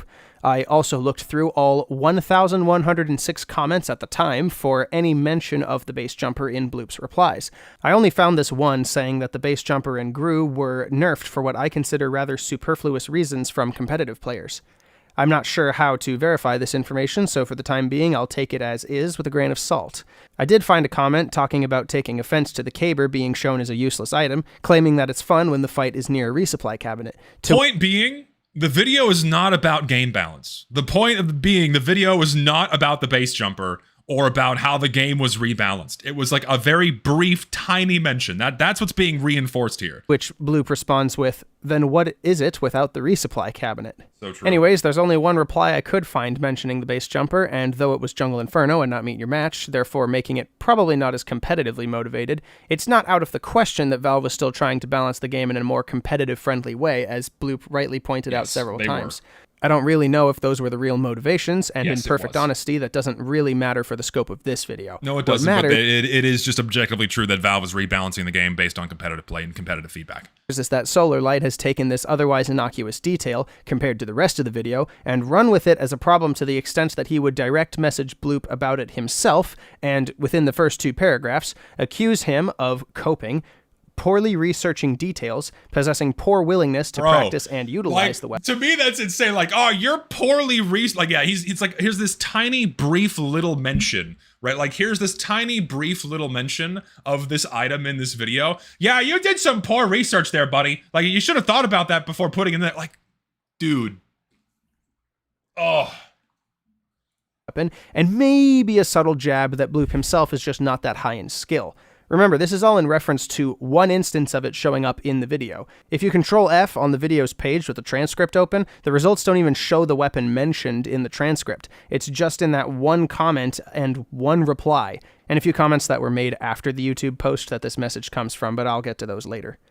Isn't this a bit much? Like, Solar Light's laying it on a bit thick here. Yeah. This is a gag, right? A joke? This last sentence of the second paragraph is a particularly strange one to me. Solar Light first accuses Bloopander of poor research, presumably regarding the video, and poor willingness to practice and utilize the item. I would imagine that if someone's making a claim about an item and we're assuming good faith, they have probably tried to practice with it and utilize it. If their feedback is negative, especially in the direction of the weapon being useless as opposed to overpowered, it can be assumed that this person tried to use it and couldn't find a way of justifying its use compared to other weapons. Yes. I myself can't justify any use for soldiers' secondaries beyond the shotgun. It's reliable, it's useful, and the way I've learned how to play personally relies upon it to such an extent that even equipping potentially busted weapons like the buff banner and whatnot diminishes my own ability to play. That's not to... There is a reason why people don't use the base jumper. There's a reason why it's the least used soldier secondary. It's not because it's secretly the best thing since sliced fucking bread. It's not because it's secretly overpowered. This shit's been in the state it's been for like a decade. You think we would have figured it out by now. Say I personally can't get good with those weapons and use them to their full potential, I just don't like using them. Now, the difference with the base jumper is that unlike the banners, there are more Shotgun occasions soldier than indeed not on a base. pretty solidly objective level why a player wouldn't want to use it compared to the shotgun. The slow falling is just asking for a sniper to blast you out of the sky, or even other classes. Or a heavy, or a sentry, or anyone that can aim a well-placed projectile. You're literally a sitting duck in the air with the base jumper. Too close while falling. The mobility in the air isn't the greatest, as you can only move side to side so much while still maintaining enough forward momentum. Note, however, that I'm not saying it can't be useful at times. There are certainly other weapons that have less utility, but at least in my own experience, the only time I've ever gotten use out of this thing is with the airstrike, and even with that in mind, I could probably get equal use out of that rocket launcher if I just used the shotgun with it. The base jumper... It's so sad that the airstrike was like meant to pair with the base jumper, and it's like one of the worst combos in the game, because the airstrike's like increased blast radius reduction while airborne is so counterintuitive, it makes the weapon not worth using. I find that hilarious. Also, yes, I'm also much more of a banners user, 100%. I like shotguns, but I like the gunboats and man treads the least. I'm a much bigger banner user. Is a cool gimmick Battalions that all the helps way. sometimes, but ultimately leaves a player too stranded to use consistently past a certain skill level. I certainly wouldn't recommend using it in the vast majority of cases. Call it low skill? I don't really care. I can perform better with Soldier if I'm using other combinations of weapons, especially in the secondaries department. And like that's it, cut and dry right there. When it comes to discussions about the base jumper, in the majority of situations, any other option is going to serve you better, and that's why people don't use the base jumper. It's not like it's secretly going to excel any other secondary option magically because we haven't figured out the optimal way to use it yet, you know? That's really all I would care about, and I don't think I'm out of my depth to say that this applies on a scale beyond just myself. It's a cool gimmick, again, to try out, but ultimately newer players and players looking to grow in skill would benefit more with Soldier by using literally any other secondary, even if they're just using the stock rocket launcher and shovel. Yes, even the reserve shooter, because at least that's a shotgun you can still get mini crits out of if that's upgrade, really something you want to go for. You can't do something like that with the base jumper. This isn't even covering that the base jumper can also replace the grenade launcher for Demo Man, which I've only ever experienced being used by sticky jumping friendlies. That's something else too. Like I think I've come across one person in game using the sticky bomb launcher with the base jumper, and that's only because like some other YouTuber made a funny video about it, and he did it for about 2 minutes before he stopped because he kept getting killed by a sentry gun, and then he swapped back to playing normal Demo Man. Could utilize the sticky bomb launcher quite efficiently with the base jumper, but again, it just leaves the player stranded in situations that are more beneficial without its use in the first place. It's probably worse in Demo Man's case, actually, since at least if a soldier rocket jumps and a sniper quickscopes him, he still has 10-ish health to utilize and fire one more rocket before he probably dies to enemy fire or from hitting the ground after potentially panic closing the parachute. With Demo Man, he's just screwed if he sticky jumps at all and deploys this thing. Again, just to reiterate one more time, this is not to say that it's impossible to get good with this weapon. All I'm saying is, it seems very difficult to justify a reason why anyone would want to use that when literally every other option is better. The base jumper is a nothing weapon that is useful for select gimmicks that, like Blue Panda said, are more useful for challenges than standard gameplay. Yes. If you can utilize it, great. Yeah. That doesn't change the fact that every other secondary is more useful. Frankly, I do agree with the idea that the weapon was better pre-nerf. Because let's be real here, it was. The air strafing mobility was higher, and the multi-deploy can technically serve more uses. I still think it was it was better. It was more fun. There was no reason to nerf the fucking thing. It didn't deserve it. Stupid weapon. It was never fucking overpowered when it came out, so in truth, the base jumper has always been inferior to every other unlock to replace the shotgun. It was just made even worse in Jungle Inferno, further disincentivizing its use in any sort of serious gameplay excursion. At this point, I must request a pause. This is more talking about the base jumper than I ever thought I would ever engage in, and it's in response to a man that plays a subclass fundamentally corrosive and incompatible with the core game, talking to another man who brought it on screen as a minor supplement to a larger point that, while technically misresearched, still doesn't detract from said larger point. Why? Why is SolarLite so antagonistic about this already? Why would he even care, considering his preferred playstyle and the focus of his channel? Why Blue Panda, of all people? He had like 30k subs at the time? Certainly huge compared to someone like myself, but even ignoring all that, if we're talking about what Bloop said at the beginning of his video seriously, about him being a genuine autist, isn't this a punch down on someone that would technically not have the mental capacity to deal with this confrontation as maturely? Does SolarLite know this? Would he care if he did, assuming he didn't? Is he taking advantage of someone he knows he could get on tilt easier because he's already autistic? Is that even the level of autism Blue Panda has? Does that matter? Why any of this? Well, it's for the following parts of the message. Yeah, so pinned comment time, now that that's out of the way, okay? Somehow slipped through the script that there was an implication that assuming Blue Panda's autistic, that he's mentally deficient. I just wanted to say that's not what I meant at all. I've apparently had some pretty unlucky experiences with a couple of autistic folks in that they've allowed me to refer to it as that because they refer to it as that. And I forgot that's a pretty rough way of saying what I wanted to say. To be honest, I'm not sure what I wanted to say outside of the idea that there are factors that play into how someone responds to a particular level of conflict. That wasn't even to say Blue Panda sucks at handling conflict, but again, I screwed up massively by saying that. Overall, outside a couple of editing mistakes, yada yada yada, the rest of the video is fine. So he apologizes for the misrepresentation. Also, Blue Panda responded and said it's all good. So no worries there. Everything's chill. Please bear with me. I promise this is going somewhere. Rather than just rudely make an example out of you. Wait. Hold on. We gotta go back. This is like the most insane thing that you could send to someone. Remember, this is the first ever interaction between SolarLite and Blue Panda. Remember that. I'll play this again. Going somewhere. Rather than just rudely make an example out of you. Wait. Stop. Hang on. Shut up. Stop. Make an example of you? Dude, you just started talking to this guy, and you're gonna come right out the gate. Like, he's threatening him. Like, how? And this comes off as a fucking threat. I'm gonna make an example out of you. Like, if you don't play ball with me, I'm gonna make an example out of you. swinging with what looks like a hook compared to the jab of the previous 2 paragraphs. Well, what is this? This isn't how you talk to people you disagree with. This sounds like you're trying to have him removed somehow or something. Rather than make an example of you in a video with millions of views without any warning, I decided... I can't get the fucking ego on this guy. Like, listen, I know I'm a dick. I know what I am. I know I'm a fucking asshole. It's just the nature of my person. But one thing I don't have is an ego the size of fucking Atlantis. My God. Like, and I'm, instead of rudely making an example out of you with my millions of views that I'm guaranteed to receive, I decided just to, extend this olive branch and give you a heads up to give you a chance to defend yourself. My God. What? Like, remember, again, this is the first time this is the first message that Solar ever sent to Bloop. What? To give you a heads up and a chance to defend your stance.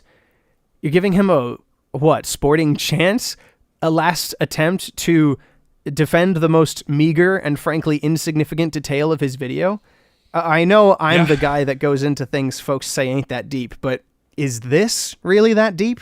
Why does this even matter to you again? This video was a year old, too, so you had to have watched it at the time, remembered that he used it, and reached out about it for your own video because you remembered.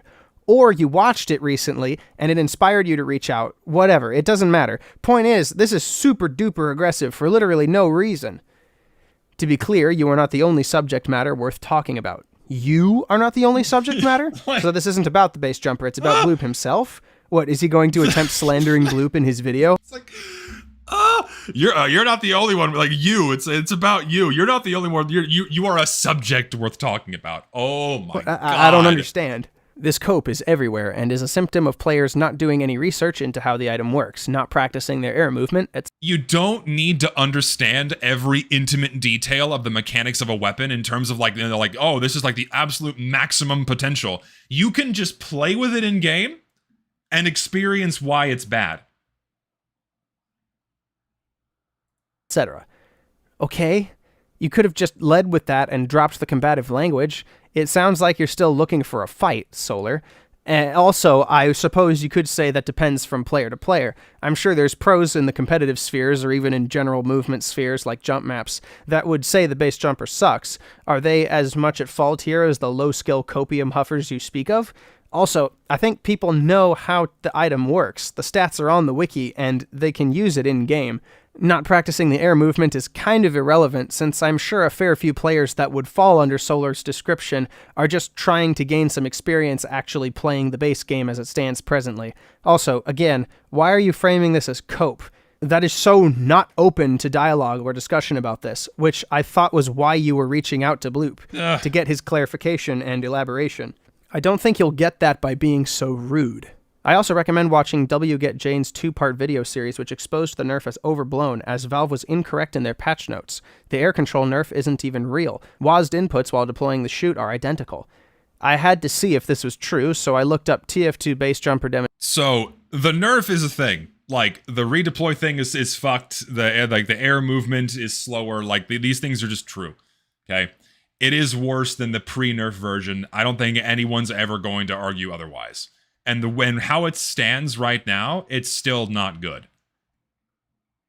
Demonstration before 2017 on YouTube, and the very first video that came up was a video also, from for the record, this is in error because he didn't know about the updraft bug where if you were on fire, you would retain your momentum while flying through the air. ISLT, about escaping from a pyro. In it, he makes a full wraparound of the outer building on High Tower, assisted initially He didn't know this was a thing. By the pyro's air blast to get him some air. Call it a bug, call it a feature, you can call it whatever you want. I tried the same thing by just using the rocket jumper, which in theory would give me more speed and height, and I couldn't replicate it. I don't know if that's for the reason Solar would probably give, that being I'm just not good enough in my air movement, but there's something confusing about how effortless it looks on the pre-nerf base jumper compared to the present one. It feels mechanically as though I'm getting stuck in midair the moment I deploy the chute. I know the original chute did that too. I know there was a speed cap there, but the speed cap feels really low. The main thing is what he's about to show. Oh, and the only way for air strafing to work at all for any measurable use is to move the mouse in the direction you're strafing. Otherwise, you're basically not going to move at all.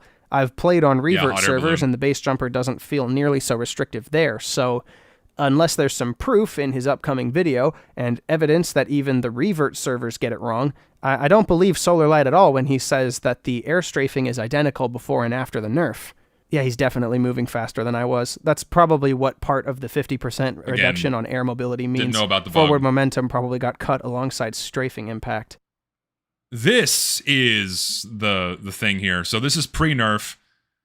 See how much speed you retain See, the soldier after jumps for deploying that the health jumper. pack, and Now he still watch retains this. a great deal of speed. Certainly more than I'm able to do in the game instantly currently. lose a shitload of momentum. Like you do move slower with the new base jumper. I swear, yeah, the forward speed was cut along with the air mobility. Yes, it Gosh, was. why am I doing this? I don't even use this stupid weapon. First of all, the myth that the item was nerfed specifically because of competitive play is disingenuous. I'm willing to bet that if I asked who nerfed the item, you wouldn't be able to give me a specific name. Yeah, neither could you, Solar. In fact, no one can because no one was inside of Valve's offices except for the people that were there. However, the line of reasoning you can give is that Valve invited competitive players and YouTubers over to their offices to discuss the update specifically for competitive play, geared towards competitive players. The natural conclusion is that this was probably nerfed based on the advice of competitive players and or YouTubers for the sake of competitive play. Like, what other logical conclusion could you reach? Have been going around practically begging for a single source that definitively proves this rumor, and nobody has provided one. Can you tell me why you decided to perpetrate this rumor without providing a source? Isn't this insane? All right, well, Like- calm down. He's like, you're like, he's like so aggressive. Just like, dude, you're perpetuating this awful rumor with no sources in a 20-second side tangent in a 30-minute video, not about game balance. Like, holy shit, It's possible man. he just didn't know and took the word of folks he trusted. Besides, I doubt most people could say who actually hit the green light on a lot of things regarding this game. No, There's no one could. folks that have worked on this game we might not even know the names of, so that's not really an argument nor counter-argument. It also doesn't relate to the sentence before, which is the belief that the nerf wasn't actually nerfed for competitive play. I think people saw the patterns of MvM and Jungle Inferno balance changes and generally assumed the base jumper was the same, but I'm not sure. I will say, though, this comes That's off as the pattern. incredibly source style, especially since, again, Bloop never talked about specific balance in his video. It was a smaller side point to support a primary point that he didn't even mention by name. He just brought it on screen for 2 seconds. How has this prompted such a problem with SolarLite? Yeah. Like, geez, man, you don't think you're laying it on a bit thick here? Especially for, and I can't believe I'm the one saying this, just a parachute weapon? Does the reputation of a bad weapon in TF2 really mean that much to you? To the extent that you'd hound this guy for just flashing it on screen?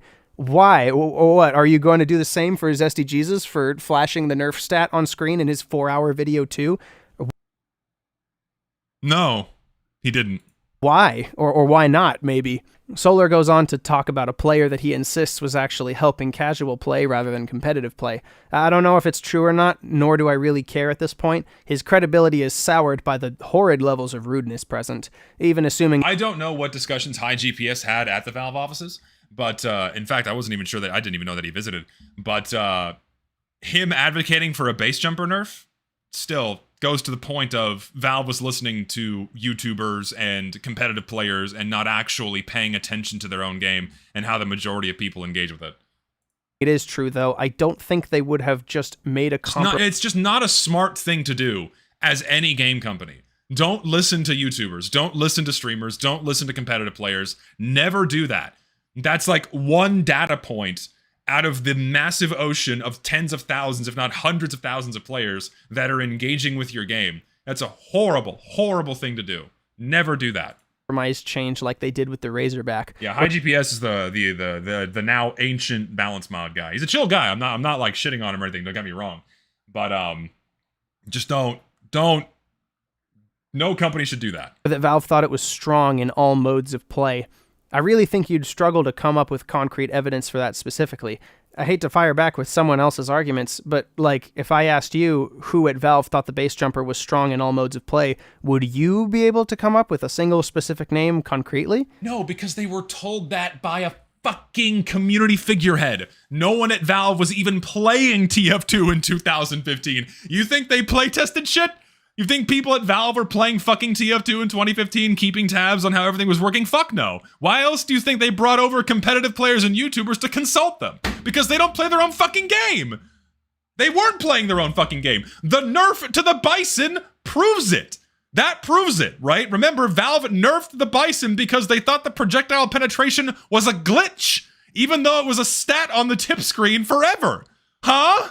Like, that, again, Valve wasn't playing their own fucking game. They had to bring other people over. Jesus. If you cannot provide any compelling counterarguments to the things I have told you just now, I will take this as more proof that I am correct in my stance. Why does this come off like a threat at this point? To be clear, I'm sending this message to you because I'm really desperate for... Dude, just like, if you don't argue with me, if you can't give me a counter argument right now to what I've just told you, I'll take it as more proof that I'm right, you're wrong, and I'm gonna make an example out of you. Like, what the fuck, man? Like, if this was the conclusion of an otherwise more extended argument or discussion between these two guys, fine. But to reach this, to present your ultimatum before you even know how someone is going to respond is insane. Stop it. Someone to prove me wrong and help me ironclad my script, yet I have been unsuccessful at finding anyone who can. Yeah, probably because you're an insanely abrasive dude. Jeez. I wouldn't want to help you if you reached out to me with this kind of attitude. Why are you treating this like it's some kind of holy war? Again, I can't believe I'm saying this. It's just the base jumper. There's no way it's that good secretly. I don't believe that for a second. Nor would I believe that somehow your video would provide that new perspective when the nerf has been in effect for 9 years and folks haven't figured it out already. Surely whatever you have to say about the base jumper would have come up by now. You know how awkward this would have been if it wasn't actually Blue Panda's account and he just messaged a random person about all of this? Obviously he knew, so this is just false respect, but I find the hypothetical amusing. So, well, that was a really aggressive introduction and request, I suppose. Bloop initially seems to take it rather well with asking about what video the mention is in, where Solar sends him the video I mentioned earlier. Bloop says, my bad, presumably to the remarks Solar made about the nerf being in Jungle Inferno rather than Meet Your Match, which is fine. 20 minutes later, and Bloop says he doesn't care. Congratulations, you are the first TF-tuber to know of my departure from making videos for my channel aside from a departure video. Remember, this is 20 days before the departure video came out, so at this point, this is probably the final straw for Blue Panda. I have bigger concerns in regards to the game than to fucking talk about the base jumper. Real. Yeah. You're making it seem like that entire video was all about the base jumper when it was in regards to my witness of people not giving a shit about the game and letting it rot by focusing on shit that doesn't matter.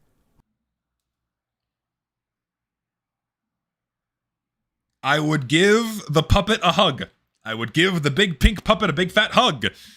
It's just true. Who gives a fuck about the balance of the fucking base jumper right now? Who gives a shit? That's not like that is not...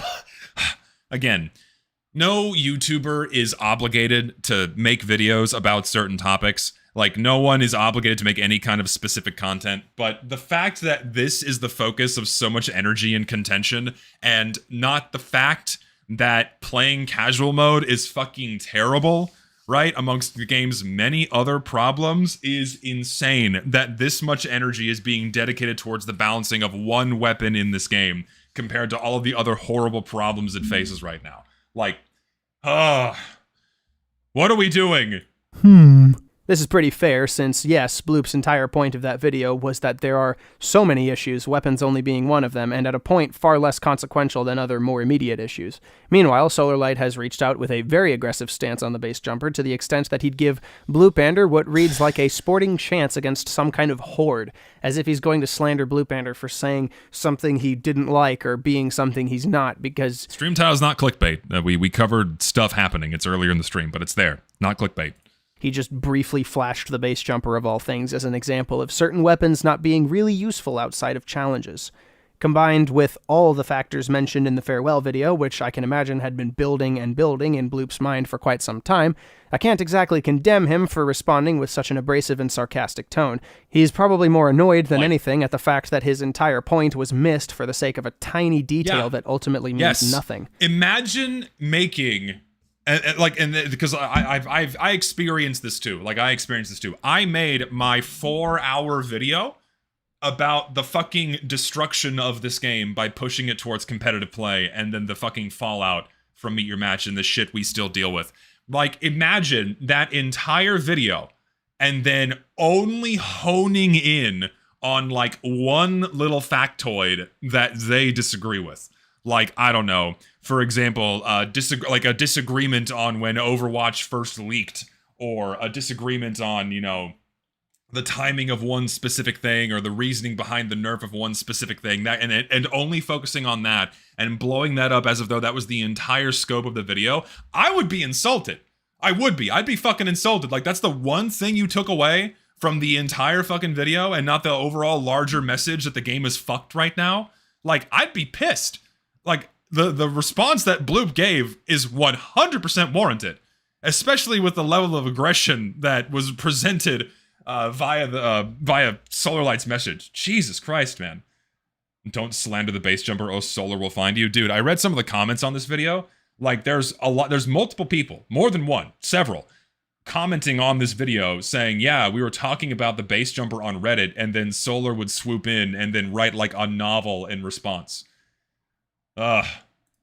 Hold on, this 33-minute long animation about a guy's personal retrospective on his favorite game.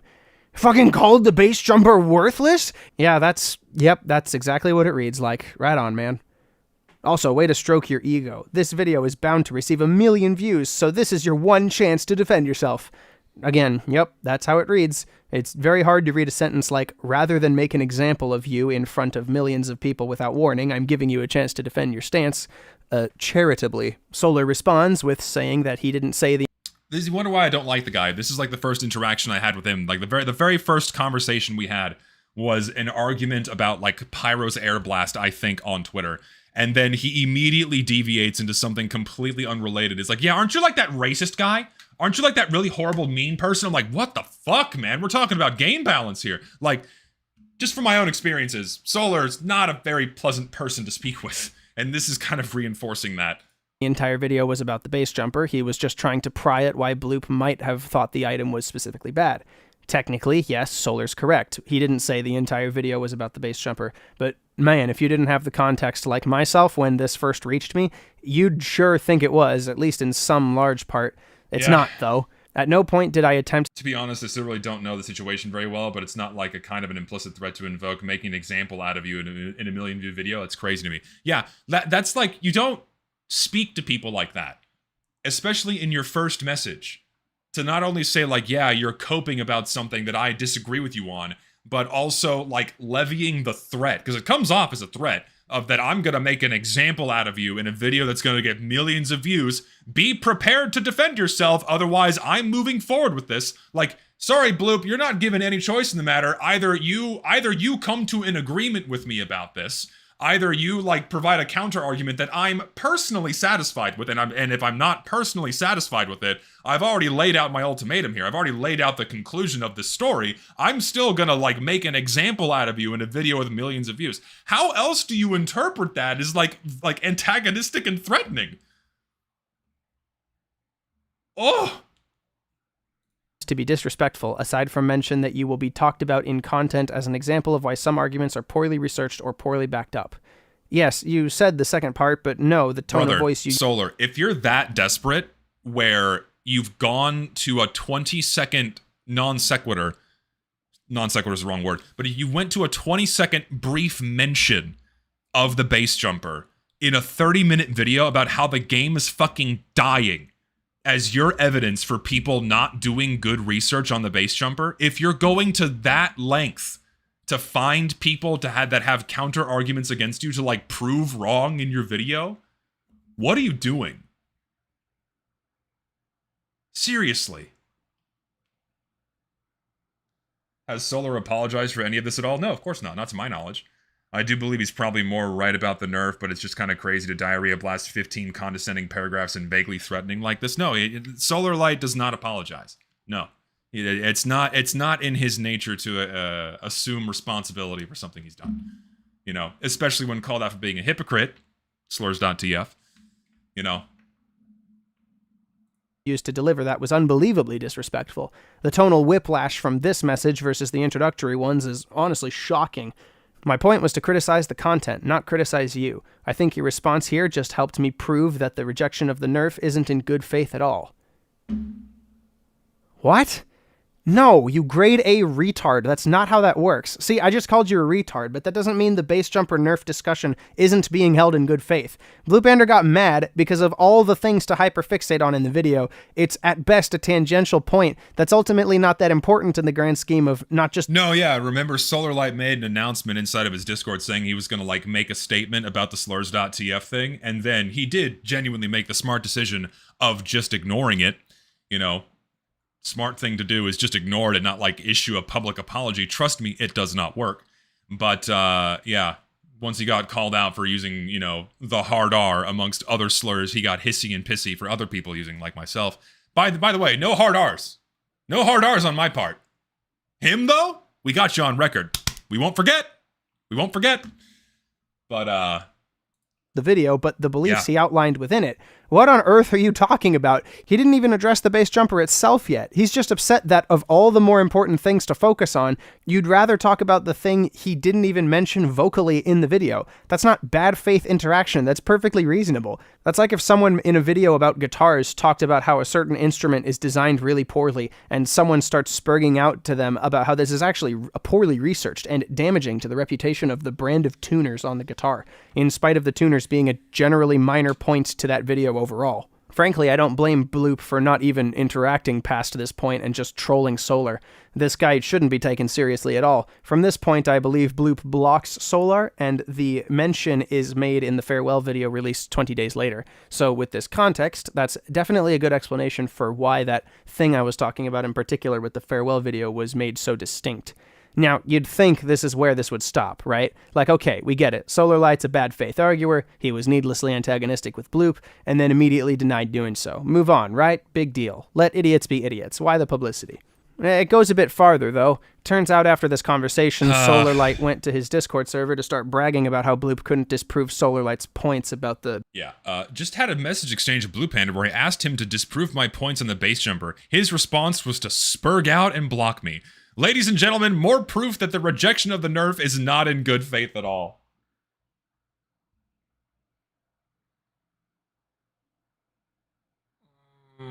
God. Ugh. Base jumper. The only point he really brought up was that the air movement wasn't actually nerfed and that Valve didn't write their patch notes right. To call, like, the most reasonable response to that level of aggression as a spurg out is insane. Genuine shout to Military Snake for compiling this in a digestible way. I really couldn't make sense of it when it was happening. Also, he plays Gold Rush Rep. There you go. Yeah, Again, no, though, yeah. This is good to, like, catalog and keep tabs on. I don't believe him. The base jumper pre-2017 that I've shown and the base jumper currently in-game don't appear to operate the same, and I'm pretty sure even Valve would have documented this properly. That's kind of an important detail to have missed that surely if they had screwed up would have been noticed at the time. At which point, too, people wouldn't still be saying it is indeed a weapon that has fallen from some kind of glory, because literally what benefit does someone get from lying about how a weapon has changed over the course of history? I know, right? Like, ladies and gentlemen, like no one's like, what benefit do we get genuinely? Like, what benefit do I get? What benefit does anyone get for making an argument out of bad faith about the fucking base jumper? Like, whenever someone laments about the base jumper nerf, it's because the current version sucks and we want the weapon to be good again. It's not like we're doing it to attack the current version and, like, besmirch its fucking reputation. It's because we want the old version back and we're remembering that it was more fun. Like, we're not going out of our way to, like, attack people and be mean to anyone that thinks the modern base jumper is somehow fucking amazing. No, we just want the old one back. We're not like fucking bullying people. We're gonna call you wrong, but, like, we're not bullying you for thinking otherwise. It's not like we're, like, it's like a fuck, it's such a fucking weird thing to fixate on. Oh yeah, Solar using his viewers as a bludgeoning mace. That's also something too. That's my favorite thing that I know is not mentioned in this video. Remember when Solarlight said that I was using my audience like a mace? And here he is, in his own words, saying that, oh, I'm going to make an example out of you in front of millions of viewers. What is that, if not wielding your audience like a mace to, like, pressure someone into engaging with an argument with you? I fail to see another way to interpret that. Goddamn, son. and yet more proof that the rejection of the nerf is not in good faith at all. How is bad behavior proof that the Yeah, conversation if that doesn't literally define weaponizing my audience, I don't know what is. Yeah. on one side isn't coherent? That's like saying Gabber's videos about Sniper are wrong because he delivers the information incredibly abrasively. Yes, the attitude is bad, but the That's what I information get. in there can That's the shit I get. People don't like the tone I carry in my streams and videos, but does it make me any less wrong? Fuck no. Because you know what I don't see? In regards to what I say about Valve and the state of the game and the direction it's going in casual mode, there are no counter arguments to anything I fucking said. The same people keep saying the same thing. Oh, you're mean, you're such a rude person, you're an asshole, you're a racist, you're a transphobe. Like, it's all shit completely unrelated to my arguments. No one ever addresses them. Ever. They only comment about how I'm this mean, horrible person that, like, eats babies or something. still be taken out and examined independent of that. That's what a normal person would do if they actually cared about an honest dialogue, at least. Not Solar, though. Looks like Yeah, I meant to say, does it make me any less right? No, it doesn't. he is doing a victory lap over the base jumper of all things. What the heck? All he had to do was say, "My bad, I should have elaborated more here," or "My bad, I didn't." I like how he, like, oh, I hate this. He's like, oh, I wasn't given the response I was expecting. It would have been so simple if he just gave me the response that I wanted. Ah! No, the air control nerf wasn't real. It would have been so simple. Okay, assuming he did, why would he have a reason to? You'd still have to prove that the air control nerf wasn't real, and as I just proved, I'm pretty sure it is. The mouse control while air strafing still exists, of course, but there's obviously a mechanical difference in how this clip, again, from this air blast, functions, versus how my demonstration worked. Again, in my bug demonstration, the only way I get any horizontal movement is if I move my mouse as I strafe, and I still barely miss the cliff. This happened over several times while testing this. Meanwhile, in this clip, the soldier can just get over to the other side through barely moving his mouse and presumably just using his A and D Not keys. taking me seriously is not allowed. How in the world would you be able to prove that the air strafe nerf isn't real when faced with this? It wasn't like I attacked him. I asked him for feedback and made it clear that I was looking to ironclad my script in case I am wrong about something. Yeah, No, after not really. all the rest of that garbage you've conveniently left out to your Discord members, because of course you did. That's hardly a defense of yourself, my dude, especially after Blue Yeah, I didn't attack him. I didn't, like, levy this threat against him of making an example out of him in front of millions. Saying that you're coping and that you're wrong and I'm waiting for a counter argument, and if you don't provide me with one that I'm satisfied with, I'm going to make an example out of you. the full receipts after the fact. But nah, the dude was just pissed for some reason. Yeah, I would be too. It comes Yeah. off as though you're purposely missing the primary point. Blue Panda making the decision to leave is incredibly wise. I told him, I told him, buddy, run and don't look back. Get the fuck out. Don't come back. This place sucks. It sucks. Like,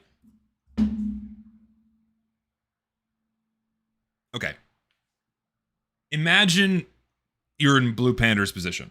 You pour so much time and so much effort into his videos, because I mean, those of you that have seen his videos know that he would do these insane animations inside of Blender. He would pour his heart and soul into his scripting, into his animating, into every aspect of his videos, talking about a game he cares oh so deeply about, right? Imagine your channel is growing, you're becoming a name inside of the community, you're being acknowledged for your work, so on and so forth, and then the people who are above you, in terms of viewership and status and following, the people above you look at that work and then hone in on a tiny little swath and then attack you. They go in for an attack on that. How would you feel? How would you feel about that?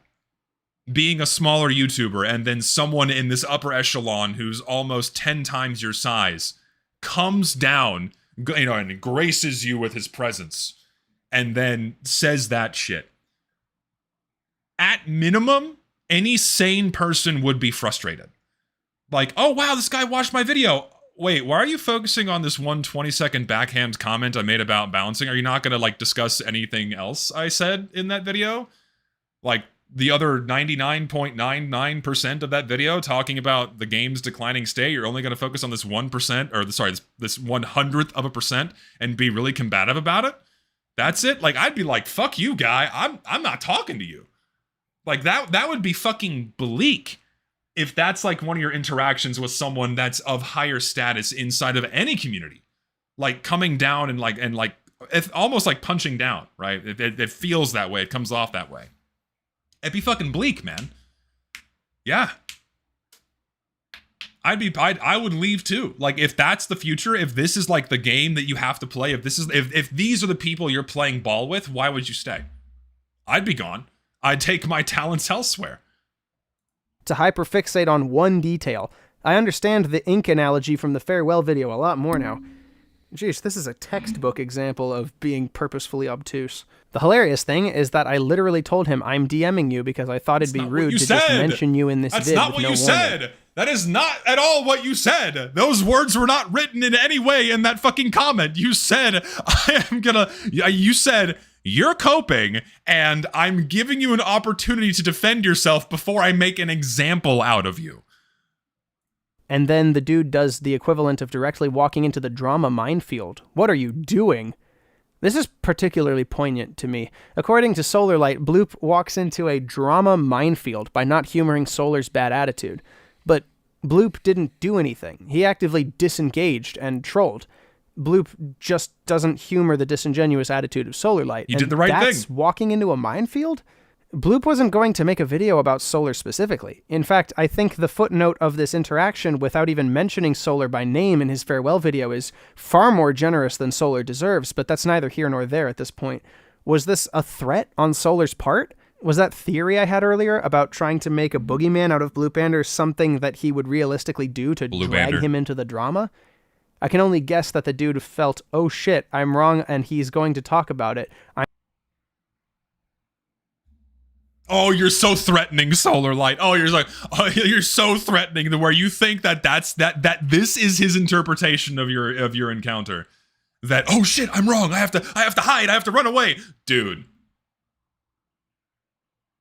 Holy fuck. Also, Bunny. In, like, again, the fucking ego on this.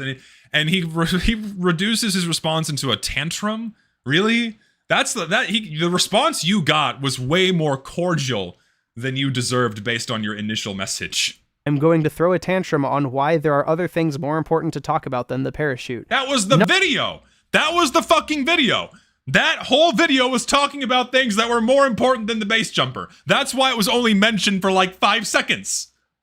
Oh, he defaulted to trolling because he knew immediately where this was going. You were rude as all get out, and he had no reason to humor you. And yeah, there are plenty of more important things to talk about than the parachute. That's nothing to fault him for believing. He's just right about that. Why is talking about the base jumper so controversial for some people? Nobody has been using since its nerf outside of memes. Gee, I wonder why. Because I surgically pointed out the exact reasons why he struggles to use it, and he felt personally offended. No, he didn't. Counter-arguments, no, you're wrong, just an I don't give a crap act. Yeah, that's about as much as your tirade. Except he didn't. He didn't, like, surgically prove himself right at all. What? In the message he sent? Deserved. Besides, there wasn't even anything to counter-argue because you didn't provide evidence for the one claim you did make, nor did you even prove that the player you were talking about has actually made all those contributions. Not that you should have. That was an enormous first series of messages to a guy you pretended to not even be fully confident in messaging because you supposedly didn't know if that was his real account. You should have broached the subject slowly and carefully to see just how deep Bloop actually thought about it. Instead, you threw the book at him to practically dare him to hold his ground when it seems there's no ground for him to hold because there's more important issues regarding the game than the parachute. Why is the TFTuber scene filled with so many clinically insane people? In a game that offers customization, you tend to attract a lot of strange folks. And no, let's not lie here, Solarlight. You didn't surgically point out anything. You just said that he struggles with it, and that others struggle with it, and it results in cope that he apparently spreads about because he just sucks that much, and is just bandwagoning on giving this one weapon in particular a bad reputation. For some reason. Sure, man. Real convincing. Do I need to put this in the video? I almost feel bad. Oh. I doubt you do. Also, I feel so guilty about how. Oh God, do I put this in this video? Oh, do I do it? I feel so bad. Really, dude? I also say I thought this video was better than the Funk video. This video is better than the Funk video. Yeah, it's more succinct. More concrete evidence that the person DMing Bloop was Solar. Solar provides the same screenshots as Bloop without the censoring, so there you go. Now there's the question of whether he mentions this encounter in his departure video. If he decides to do this, then I'd have no choice but to cover it. Well, he did, so more or less to head Solar off at the pass, I'm covering it all now. Why? Why did I bother talking about all this? Well, I wanted to demonstrate more than just TF2 YouTube bad, and in a way, I kind of wanted to demonstrate more than just how easy it is to spread misinformation if you're the right person. Take a look at this Reddit thread from about a month ago. Solarlight talks about what happened. He lies, of course, regarding his interaction with Bluepander, and the following replies just compound on this. This reply is pretty interesting, though. You wrote an entire paragraph over a 3-second mention in a 33-minute video. It deadass felt like you were skimming through every video on YouTube right now, criticizing the state of TF2, only to find every mention about nerfs and the base jumper to disprove and own the people making those claims in whatever montage you're making for your video right now. Yep. That reply was posted 5 days after the Solarlight comment he was responding to, so This is definitely around the time Bluepander provided the full context and when all the comments started looking like they're reflecting something beyond the video itself. Again, though, what's the point of talking about all this? Well, as much as it might come off, I'm not trying to own this guy, I'm not trying to receive accolades for calling him a liar, and I'm not trying to win brownie points for calling out his frankly absurd behavior towards someone who, for all we know, is mentally deficient enough to not take it as well as he could have or should have. Those are certainly takeaways from this, but what I'm more focused on is the core philosophy of all this. This man, Solarlight, has a particular goal with his video, and according to him, he's willing to ensure his video is as airtight as possible. Fine, that's standard practice. I'm trying to do the same right now with my sniper video. It's why the script is in its 5th iteration now. But the extent Solarlight goes to is one that can only possibly be looked at as irresponsible, rude, and borderline obsessive. He took probably the smallest detail he could regarding a video with an overall much larger and more important message, got all up in arms about it, and insisted on being proven wrong, and when he wasn't humored for his lack of manners and general antagonism, he gets all defensive as if he's the one being antagonized. This might not occur to some people, but this is a surprising amount of interaction within the TF2 social sphere. It's part of the reason why the players of this game's ancestors hate this general community. It's part of the reason why it's so hard to get new players invested in the game past the basic gameplay. It's part of the reason why any discussion nowadays is so toxified by one half of the aisle that insists on shouting, "It's not that deep, get a life," towards any meaningful criticism, while the other half gets stifled by those people. That's probably the most annoying part. That is the perfect summary of TF2 discourse to a T.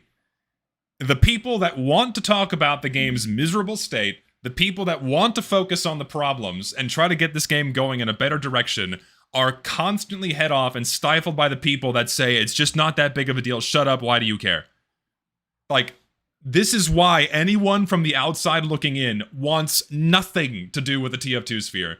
This is why anyone from the outside looking in does not even want to begin approaching TF2 content at all. Not even like playing the game, but making videos about it. Like, if this is where we are, holy shit. Fuck. The players of this game's ancestors hate the player base. It's actually true if you want to hang out. If you look at like really OG players, like guys, you know, like pre-TF2 or like really early TF2, they look at us like we're insane. Genuinely, they do. They look at us like we're fucking insane. I don't say I'm not, and I'm not like excusing myself. I know I look insane still talking about this shit, this fucking ancient game, because I like it. But good lord, man. Ugh. Hold on.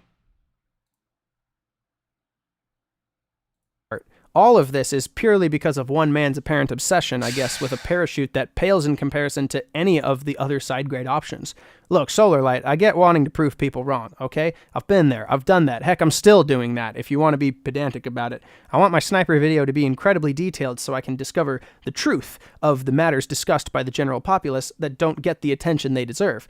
That's not what you're doing, or at the very, very least, that's not how it reads. It reads like you're just looking for a win just to say you won.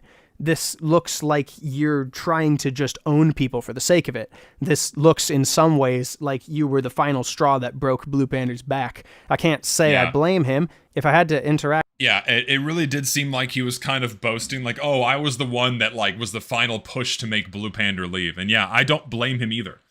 if that's how the people in the upper echelon behave towards me and like a fellow content creator, Jesus, I'm fucking out. I'm done. Act that directly with someone as antagonistic as you, I'd probably want to leave too.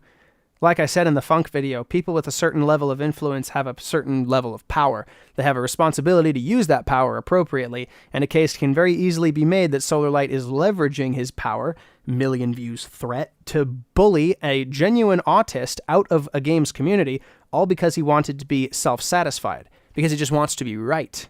And people wonder why nobody likes TF2 people. It's like what Blue Bander said about how TF2 folks look like they're constantly begging for attention and how so many other game communities cannot take this one seriously because there has to be an SFM version of every meme out there, or there has to be some kind of callback to a joke or a meme from a Gmod video that was only relevant back in the time it came out and doesn't reflect the current culture of the game or even the world now. Part of why this... And a lot of that comes from secondary fans that don't actually play the game. Most of that shit comes from people that don't engage with like the actual game on a regular basis, which is even worse. Like it's like it would be one thing if they actually played the game, but it's made even worse by the fact these people don't actually play TF2 at all. They only engage in a handful of facets, pieces of the game, the characters, the lore, the memes, the hats, what have you, and like that's their primary focus, and that's all they focus and hone in on, and not the actual miserable state of the game itself. Sucks. Game is the butt of so many other games as jokes, as it were, is because of people like Solarlight. Solarlight isn't in it for the integrity, obviously, or he would have approached Blue Bander patiently, respectfully, given him space to talk between all the so-called points he made to him, and would have tried to genuinely gain an understanding of this man's mentality about the weapon. If Blue Bander didn't want to talk about it, Solarlight could have just moved on and found someone else. Surely, there's no shortage of people he could go to about this subject, if he's really that passionate about it. But he didn't. Instead, he's a royal pain in the neck. I don't know how he wants to spin this story in his video, and I don't really care. That is, though, in large part why I'm making this video. In the event that Solarlight misrepresents Blue Bander, or tells the story incorrectly, I want to have a public record, all compiled here, of all the information so far, so that he doesn't get a chance to represent the situation unfairly. So, use this video as an archive of the situation up to the point of Solarlight's video's release. So, that's all for now. Laters. And that's why the video exists. Archival.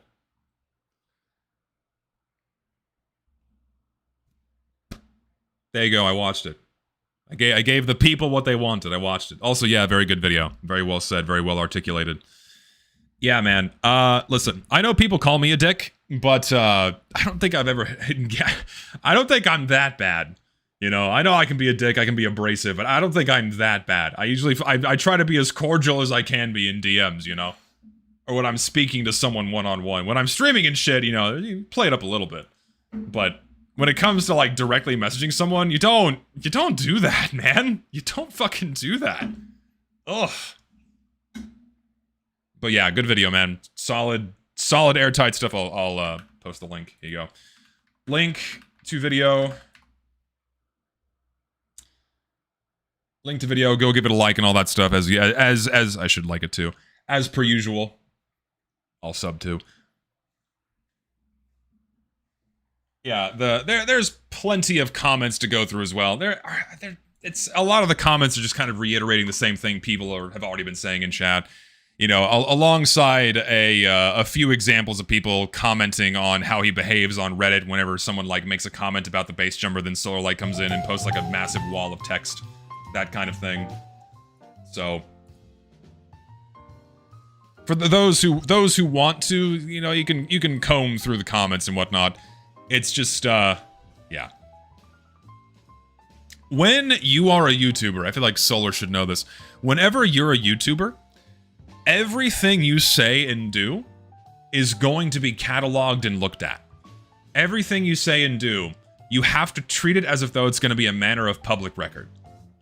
You have to be very careful with what you say and how you say it, because if it comes off wrong, even if it wasn't his intention at all to come off as threatening Bloop in some way, to come off as strong-arming him into engaging in an argument about the base jumper in regards to a 2-second comment in a 30-minute video, you still have to bear in mind how you come off to other people.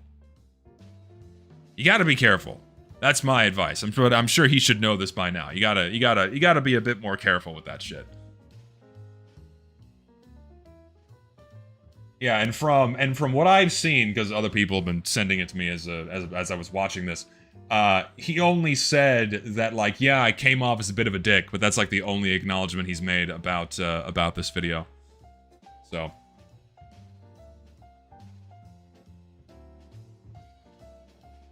Oh yeah, and then the awful tweet from Kaluka calling, like, implying that Bloop is mentally unstable or something, or on medication.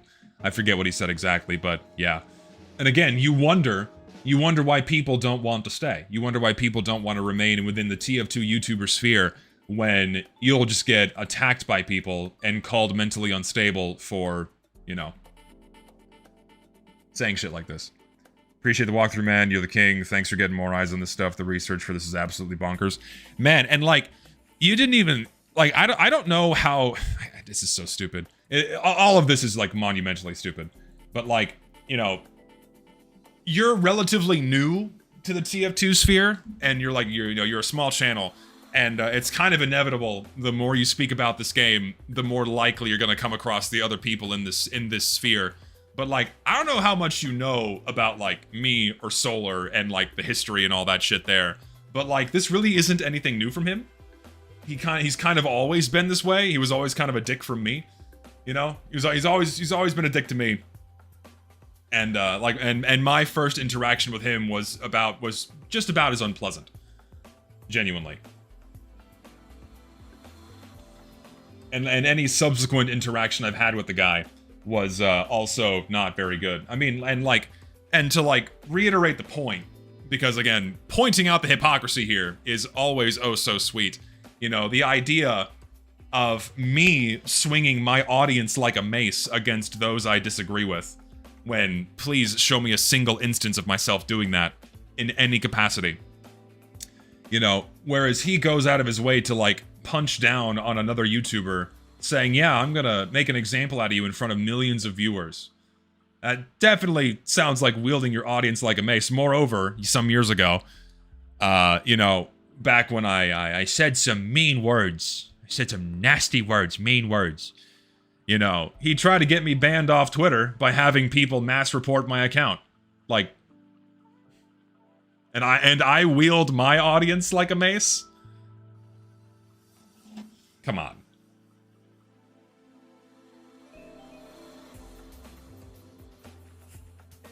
DM'd you a short clip from 2008 of TFC players talking about TF2 players being insane if you're looking for a laugh. Is it short? Let's have a look. Yeah, let's have a look-see here. This is from 2008. And these are TF Classic players. Let's have a listen. The thing that was fucking weird for me about this whole, like, the success of the games in the Orange Box, notably Team Fortress and Portal, is that, like, I was always a Team Fortress Classic player, and like, this is like a group of people, and you had this one thing for it. But then it became like, it's like the freaks fucking stole it, and, like, I mean, I don't mean that, like, we were in this case, it's like, you know, it just moved, it changed hands, and what I mean by freaks is it's like, you see, I mean, people that, like, just like hentai and anime type stuff, you know, where, like, they're drawing Team Fortress characters, like, having sex with each other. It happened that quickly. It happened that quickly in, like, 2008. It happened so fast. Portal, like, getting, like, these shitty Portal tattoos, and you'll see, like, their webpage, and it's like, you know how it is when you go to some space on the internet and, like, it's just inscrutable to you? You just really have no understanding of, like, who's doing this. It's like an ancient scroll. Yeah. And you're like, the stuff that... The guy talking was one of the people who interviewed Robin in the lead up to TF2's release. Oof. that they're doing is just so alien to you, and, like, totally that's the group that just grabbed a hold of both Portal and Team Fortress 2. It's really weird. And now it's, like, worse than it's ever been before. Like, that what they've just said is worse now than ever before. Like, the amount of influence these secondary fans have on Team Fortress 2, the amount of influence and control they have over anything about this game, the discourse, the direction, what have you, is worse now than it was back then. Crazy how nothing's changed in almost 20 years. Weird. And you see all these, like, shitty comics and stuff with them in it, and, like, I mean, we talked about it before, the whole, like, the cake is a lie thing. It's like, I don't want to hear about the cake anymore, you know? Like, To some extent, I guess that's kind of another reason that Valve keeps up the thing of that going, though, because I know that they do pretty well with the merchandising for both Portal and Team Fortress 2. So I'm sure that doesn't hurt. yeah, they can get even more into that. I mean, now. how many companion cubes can you sell? They always sell out of them as soon as they get them. At this point, amazing. they could make a companion cube fleshlight, and I'm sure it would sell. It probably right exists. now, someone is doing that right now because like, you just drafting Someone it has out, done it already. At some point, WoW had put companion cubes in. They put like a little thing, like a little sort of homage to the companion cube in their game. I still admire like how there were these strange.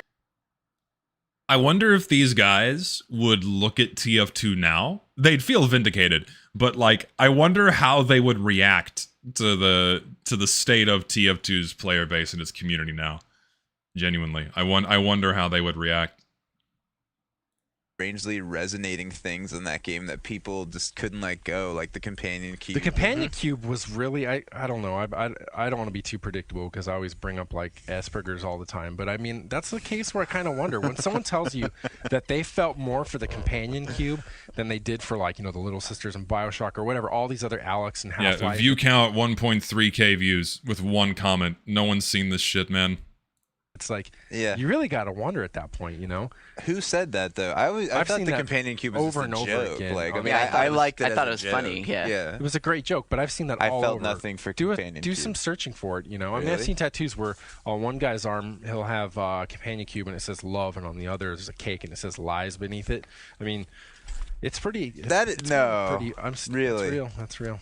People do a lot of sad things to themselves. Well, I was looking through your Twitter page. People do a lot of sad tattoos. things yeah, to Anthony themselves. thought about getting Star Wars tattooed.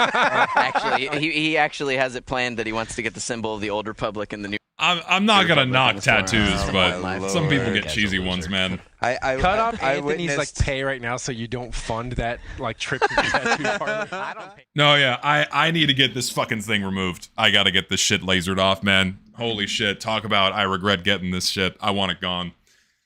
My mentality towards the reasoning behind getting this fucking thing on my back, I want it lasered off now. I want it gone. As soon as I have the means, it's gone, or I'm gonna get it covered with something. I don't know what though. I don't know what.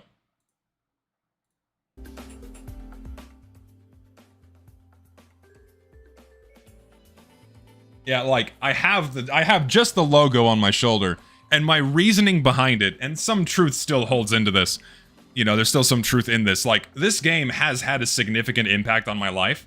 The fact I have over 1,000 people watching me. I've grown a channel. I have streams and shit. You know, to say that it's not had a significant impact on my life would be a foolish thing to say. And like, in my mind, I'm like, okay, yeah, it's a part of me. It's important. It's had influence on my life. So I felt the need to like immortalize that on my skin. But now, over the past couple of years, it's been like 4 or 5 years. I think longer than that. I think I got like 2020 since I got this. As things have become worse and worse and more shit, and the more awful people I interact with in the TF2 sphere, I want this gone. I want this lasered off. The guy who did it did a shit job anyway. It bled out very quickly, but I want this fucking gone. I'm gonna get it lasered off or covered with something else, like maybe a Bible verse or something. I don't know. Got a fucking cross and Bible verse on there. Maybe that'll give me a nice branding so I can get my spot in heaven one day. Want that shit gone.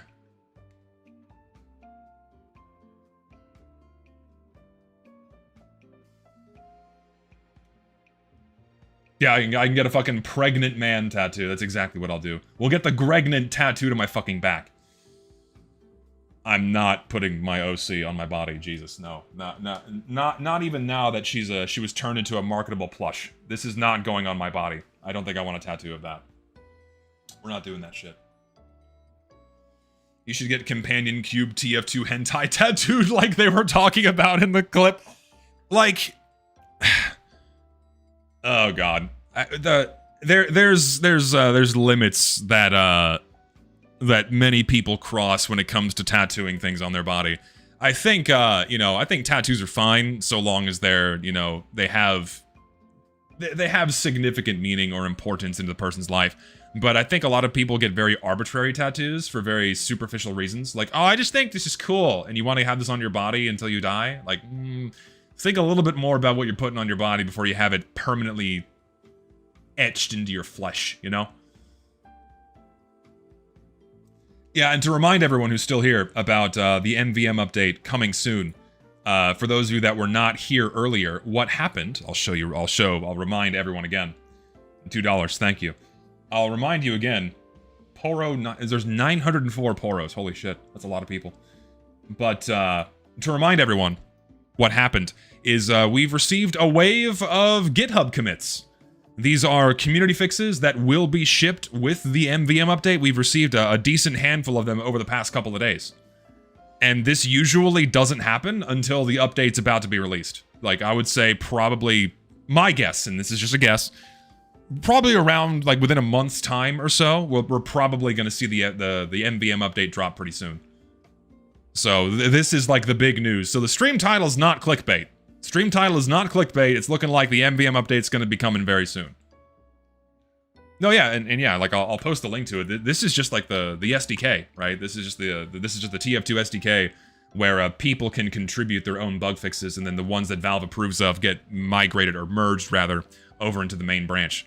So these are the ones we've received so far as recent as 3 hours ago. They're working on this today. Valve is working on the MvM update probably right now, if this commit is of any indication. So, there you go. Cool stuff. Hopefully it comes soon. And I hope it's good. Listen, man, my guess on the quality of the update, I mean, what can I base my guess on? If I base this guess on how Valve's been treating the game for the past 10 years, my guess, based on the set precedent, is that the content quality is not going to be very good. What I hope is that it is going to be good, that the update is going to be competent, that's going to contain good content, and, it's going to be of quality, it's going to be polished. I hope it's more than just another content copy and paste job of some maps and that's it. I hope we get a little bit more, but I don't have a lot of confidence in that. Cautious optimism, cautious skepticism, both happening at the same time. Just, gotta be careful. I hope it's more than that, but chances are it's not going to be. Expectations status checked. Yeah, like, having any kind of expectations for this game is usually a mistake. You just kind of have to roll with it and see what we get.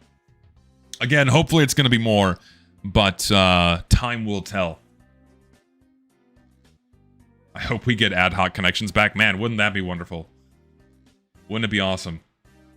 Being able to go... Dude, just getting Valve servers back in the browser again would be so fucking good, man. And having ad hoc connections to them. There's no reason why we shouldn't be able to do that right now. It's ridiculous. Yeah, ad hoc translates into when needed. It's being able to establish a direct connection to a server from your client without having to use a game coordinator. So you can just enter the server's IP address and join it directly, look it up in the server browser, and click on it and join it. Yeah, removing ad hoc connection ruined TF2. I say this with zero embellishment, and it's how I felt since the day that they did it. Yeah, no, 100%. Removing ad hoc connections completely dismantled a healthy server ecosystem, both with Valve's and community. And the extinction of community servers is like complete evidence of that. Yeah, nothing good came from the removal of ad hoc connections at all. There's no serious argument in favor of keeping them out of TF2. So, amongst the other server settings that Quick Play had, and also the Quick Play system, etc., it's like there's no, I'll keep saying it, there's no serious argument in favor of how TF2 currently functions. Not really. I haven't even considered it, Zesty, but when you were showing me your video and you made the point that you couldn't even do Germa versus Star anymore because you can't consistently play against friends, that's insane. No excuse for the official service to not let you do that. Brother, we have the dueling minigame. You can't use the dueling minigame against your friends unless one of them gets auto-balanced. In Valve's official servers. You have to go to a community server to do that. That's insane. Yeah, like one of the most famous jokes, Germa versus Star, you cannot do anymore. You haven't been able to do it since 2016 inside of a Valve server, which is fucking insane to think about. To say that like ad hoc connections aren't an important part of this game's identity and how it functions, being able to play with or against your friends however you want, so on and so forth, amongst all the other old server settings, to say that none of that mattered, or that like these things didn't define how the game was played and how people expected the game to be played and how people wanted to return to, is like, again, there's no serious argument in favor of how the game behaves right now. There's none. And I will maintain that for as long as necessary.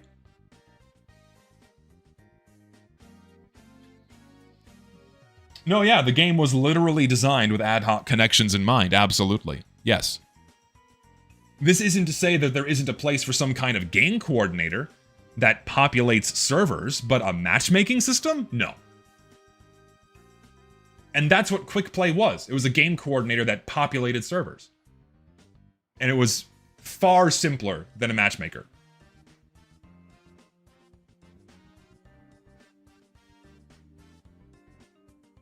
So yeah. I feel like anybody who plays any other multiplayer Source game knows how insane this is. Like if they did this in Left 4 Dead or Day of Defeat Source, making it so you can't come and go, I just can't wrap my head around it. Well, see, Richter, you don't understand. This was important and necessary for the game's future. Like TF2 needed to evolve. I vividly remember everyone saying this. Like, this is what TF2 needed in order to survive. Like, it's not just uprooting TF2, it's uprooting the entire infrastructure that Valve games were built around since the 90s and that nobody ever had a problem with. Yeah, it was all done for the sake of chasing something that TF2 was never meant to be. You know? I completely agree.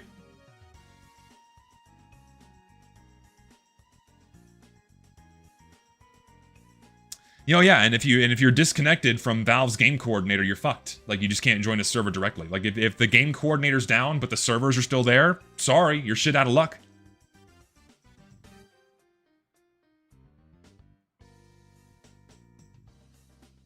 Anywho, I don't know what else to talk about today. I wasn't even planning on going live today. I didn't even think that I was gonna do this. Gmod and Minecraft do just fine with ad hoc and server browsers. When in God's name did this become too complicated? Yeah, the argument that server browsers and ad hoc connections are too complicated is insane to say. Because it's not. It's not. It's like the simplest thing to do. It's picking a server from a list. You have to be a genuine, like, sub 60 IQ lobotomite to not understand how a server browser behaves. It's not hard. And so anyone saying it's too hard or too confusing or outdated is insane when so many modern games still use these systems. It's ridiculous. Does Roblox use server browsers? I genuinely don't know. I played it like once and I don't remember anything about it. I know you pick and choose games, but I don't know how you get into a server. Wasn't Quick Play made for the sub 60 IQ folks? It was made for people that didn't want to fuck with a server browser. The thing is, the Quick Play was it was a means to normalize the experience. It was a means to normalize the experience, and this cannot be understated. It wasn't to make joining games easier, because joining a game through a server browser is not hard. Reducing the number of clicks from 3 to 1 is not really saving anyone that much brain power, right? The reason why Quick Play was pushed is because Valve needed to normalize the TF2 experience. Because what happened through 2009, 2010, leading up to the release of Quick Play and the game going free to play, was that when the game first released, most of the servers inside of the TF2 server browser resembled something looking like the vanilla game. But as soon as Valve started cramming in a bunch of items and an item economy and so on and so forth, the volume of like trade servers and achievement servers and idling servers and all of these things started bloating the server browser, far outnumbering the number of like custom game mode servers, right? And so coming into the server browser, it became harder and harder for a new player to just click on a random server and start playing the vanilla game. Because while it's easy to like open the browser and look at servers, there's no information there about what server is doing what. Unless you like sift through the tags, and if you're a brand new player, you don't know what these things mean. And so you see something like, oh, I want to play on like, you see like TR or like trade snow pit or something like that. Like, oh, that sounds like a cool map name. I'm gonna go play there. And then you join, and it's just a bunch of people standing around and doing nothing. It's like, whoa, what the fuck? This isn't the game. This is not the game that I was being advertised.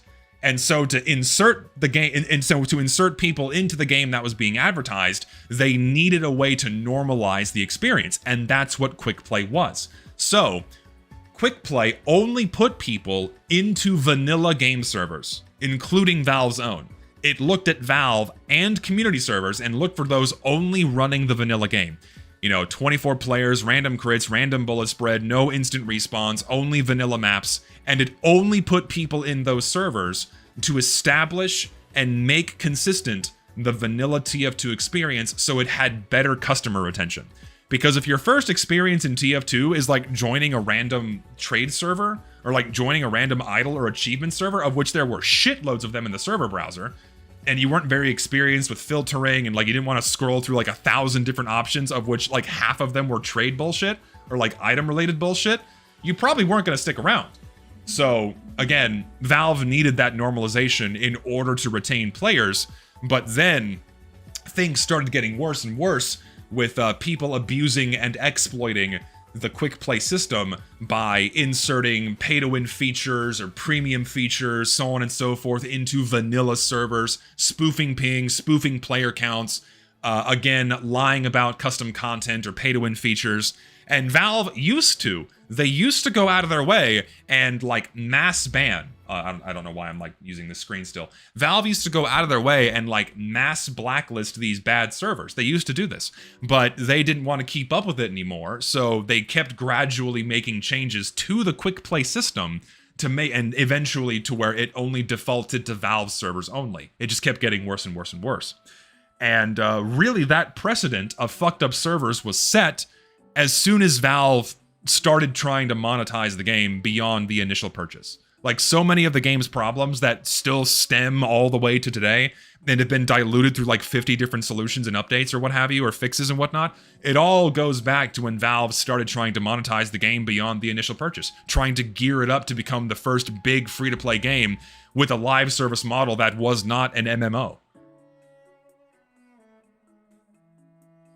Tell me I'm wrong. Like, tell me, am I crazy? Like that's the logical conclusion that I reach here. Oh, we got a few more commits. Oh shit, yeah, more commits just got added. Damn, okay, well. Apply sentry knockback to blue players even if upgrades are enabled. Do not stun bots with Sandman Ball outside of MvM? What? Okay. So yeah, we have 2 more commits added as of 5 minutes ago. Valve is working on the update right now.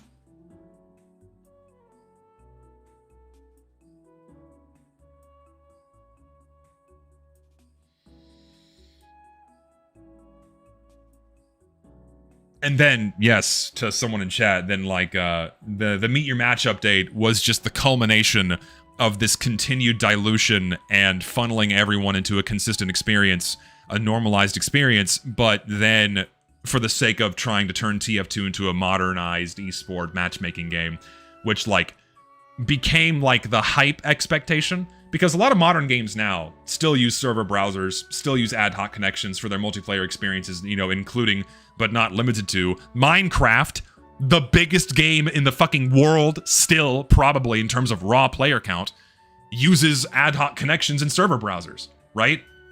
So the only reason why TF2 shed ad hoc connections and server browsers being a main lane by which people join Valve servers was because Valve was chasing the hype of competitive esports. They were absolutely chasing the hype of like every game being this modern matchmaking experience where everyone's put in the server at the same time and the teams start playing at the exact same time and the game ends and the game resets. that was being so massively hyped up by their competitors, Blizzard, Overwatch, that they wanted to compete with that. And they tried to make TF2 turn into that. And as soon as they did, it completely destroyed this game's identity and completely ruined how this game plays at a fundamental level, of which I explained how in my 4-hour-long video. Really, the last hour and a half is what you need to watch to understand that. But, and it's been that way ever since. It's been that way ever since. Like, the gameplay has been ruined by that ever since. And where are we at now? 10 years later, where are we at now? The popularity of esports is the lowest it's been since 2016. No one gives a shit. Outside of, like, a few big names like Dota and Counter-Strike and whatnot. Like, competitive Overwatch is dead, effectively. You don't get these massive, big tournaments anymore. Overall esports popularity is massively dwindled. You have tons of modern multiplayer games coming out that are more casual experiences, offering similar vehicles by which to get into multiplayer servers like ad hoc connections and server browsers, or a heavily simplified game coordinator that does not resemble a matchmaking system. So we've come full circle. We're right back to where we started before the massive esports hype. And like every other modern game seems to be accommodating for that, either upon release or by making adjustments. And here we are with TF2. TF2's now left in the past again, so to speak. Like, TF2's still like, TF2, an inherently casual game, is using a fucked up rigid matchmaking system for this game? What? I thought this was a relaxed experience. This is like Team Fortress 2. This is like the silly hat game. Why am I being put into like this competitive oriented system? Like, we've come full circle. So like the logical thing to do is just put it back, so the game can thrive again and play like it once did. It was an objectively better experience. And I've yet to see any serious counter argument against that.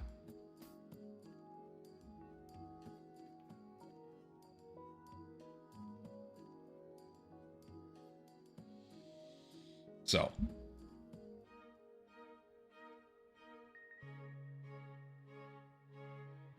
No, yeah, I agree. If the focus had just been on a competitive game mode and they didn't touch quick play, we wouldn't be having this conversation right now. Things would be completely different, but that's not what they did.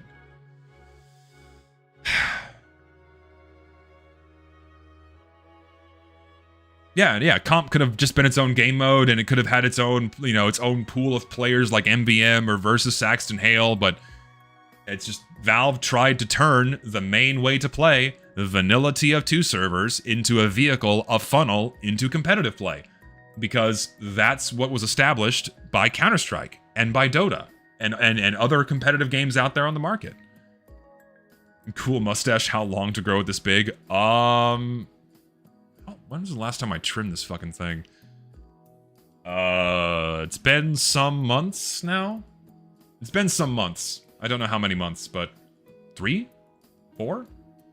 Somewhere around there? I ain't cutting it. It's staying. I'm gonna keep growing it out. Valve probably knew in the beginning that competitive wasn't going to be popular. No, competitive esports was popular. It was huge. No one can deny this. Competitive esports was massive. It like peaked in 2019, 2020, around early COVID. Slightly pre-COVID. Esports was huge. Fucking massive. And like even before that, Valve found immense success with Dota and Counter-Strike in the competitive esports scene. League of Legends, too. Like predated Dota's esports scene. That like they figured that out first, and Valve just copied that for Dota and for Counter-Strike. So, like, esports was huge. The problem is that the gaming industry tried to make that the norm for everyone. And not everyone wants to treat their video games like a sport. Not everyone wants to treat their video games like a talent they have to hone and constantly improve in order to have a fun time. Most people approach any game, video or otherwise, casually. And so it was doomed from the start, trying to turn every corner of the gaming sphere into that rigid future. And it's like, oh, well, this didn't work, and it backfired because people stopped giving a shit and went back to more casual games.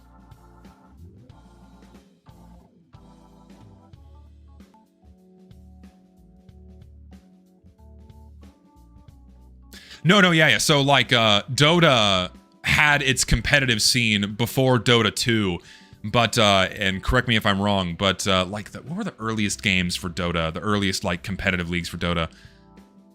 08, 09, if memory serves. It may have been before that actually. Oh, I'm trying to remember. Like I'm talking.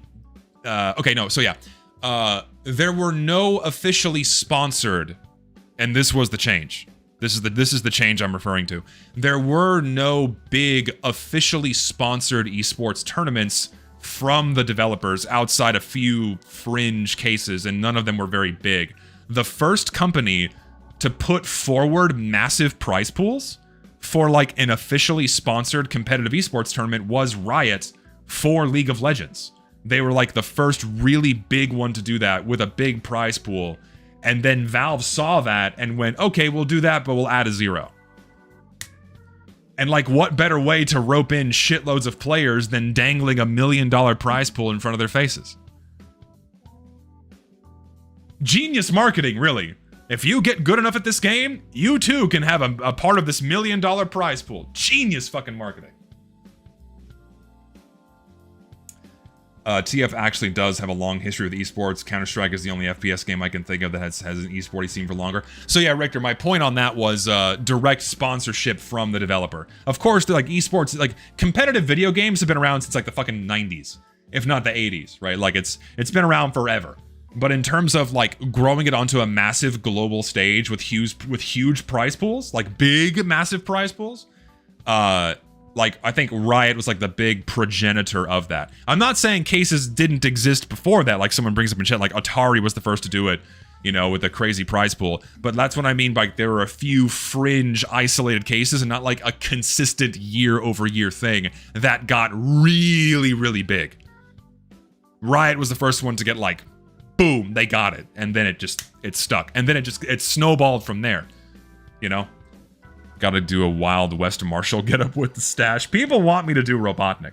People want me to be Robotnik. I think I can do that. Just gotta gain a few hundred pounds. Yeah, esports and playing competitively is kind of different connotations in language. Esports is nerds and jerseys and stadiums. That's an apt description, actually. A very apt description. It's true.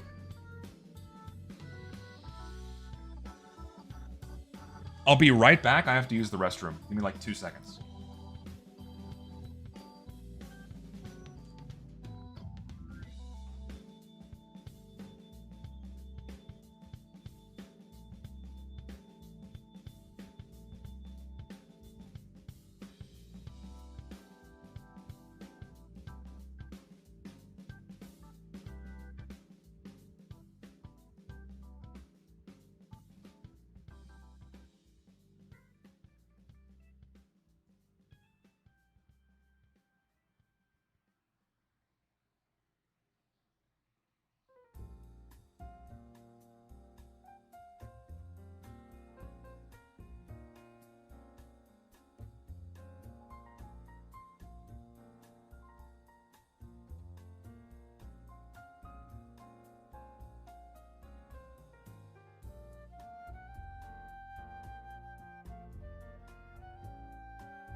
Echo, what are you doing?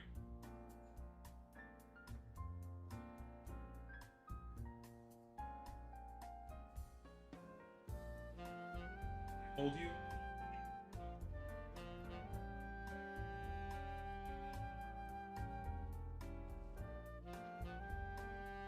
She's not the cuddliest of cats. She doesn't like being held. She likes approaching you on her own terms. That's how this cat operates.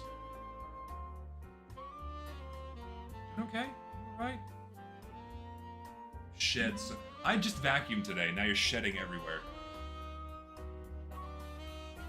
Look at her. Hey. Okay.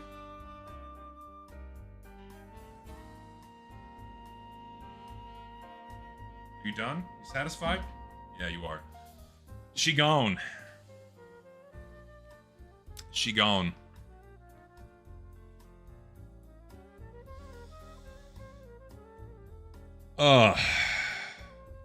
No, yeah, that's also a good point. Is StarCraft had a big scene as well, and then Riot saw that and they swept in. They're like, "Yep, we'll do that too," and then they made it big. Yep. I completely forgot about StarCraft. It's a great point. Yeah, that was big, but it was very limited in like the Asia scene, Korea and whatnot. So in terms of like in the West, like in America, again, you have Riot to thank. For sure.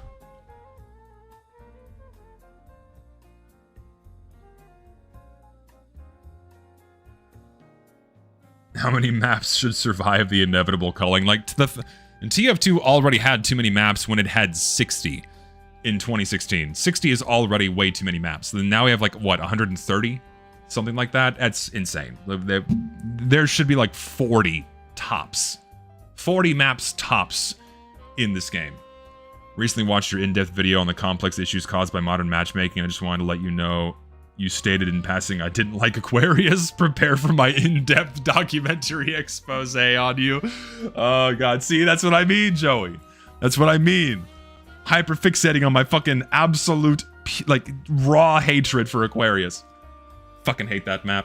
I do. You'll never convince me. You never will.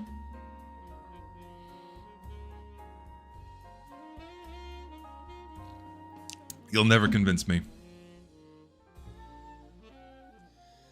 So hard to introduce new players to TF2. It's just stomp after stomp after stomp and they get tired of it. It's just sad. The game didn't used to be that way, man. The game wasn't always like this. You have the broken match. It's literally broken at a fundamental level. And you have the matchmaking system to thank for that. It's insane that the game is still behaving this way. Like, people have become so complacent with it that they view getting placed into a Valve server as just good enough, and what happens after that doesn't matter. That's where people are now, and I think it's insane. Like, we can't concern ourselves with the experience after that point, and if we complain about it, we're somehow like crazy and weird and entitled. Like, the fuck.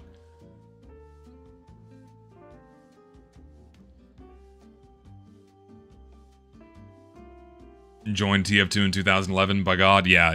Those of you that were around before Meet Your Match just know how bad things were. Like, or rather, how bad things got. Side comment, but you know what's genuinely weird about this update, by the way? I cannot get a game of Dryfield. Of all the new maps that dropped, people just hate that map.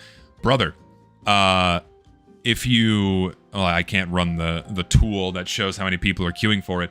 No one's queuing for it. Like, no one's actively queuing for Dryfield right now. I mean, we can, like, look to see how many people are playing it in this moment. Let's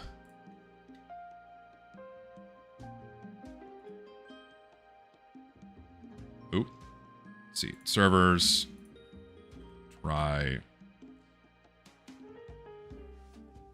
What game mode is Dryfield?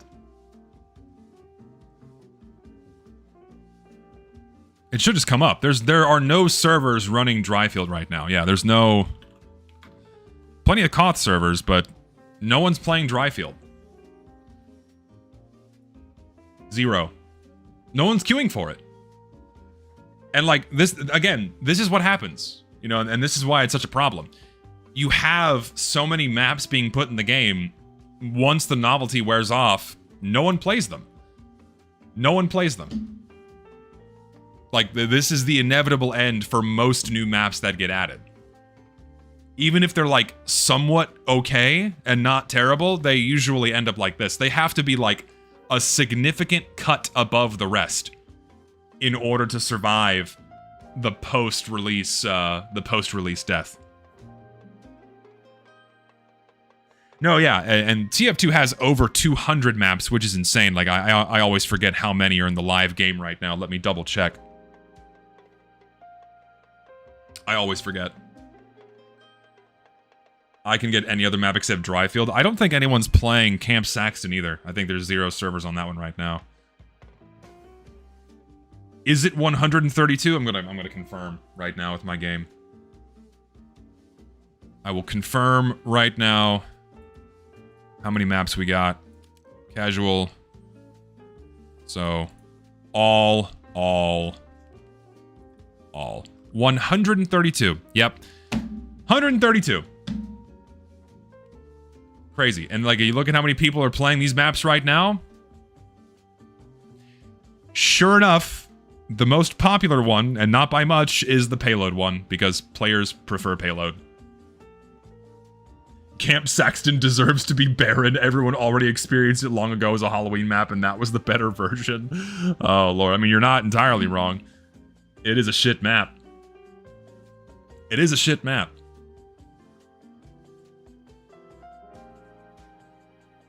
Yeah, putting Camp Saxton in was completely pointless. No one gives a shit, and the map plays terribly as a non-Halloween map. Dryfield, Camp Saxton, and Shorelight have 0 servers right now. Crazy. Oh, it just went down to gray. They're all gray.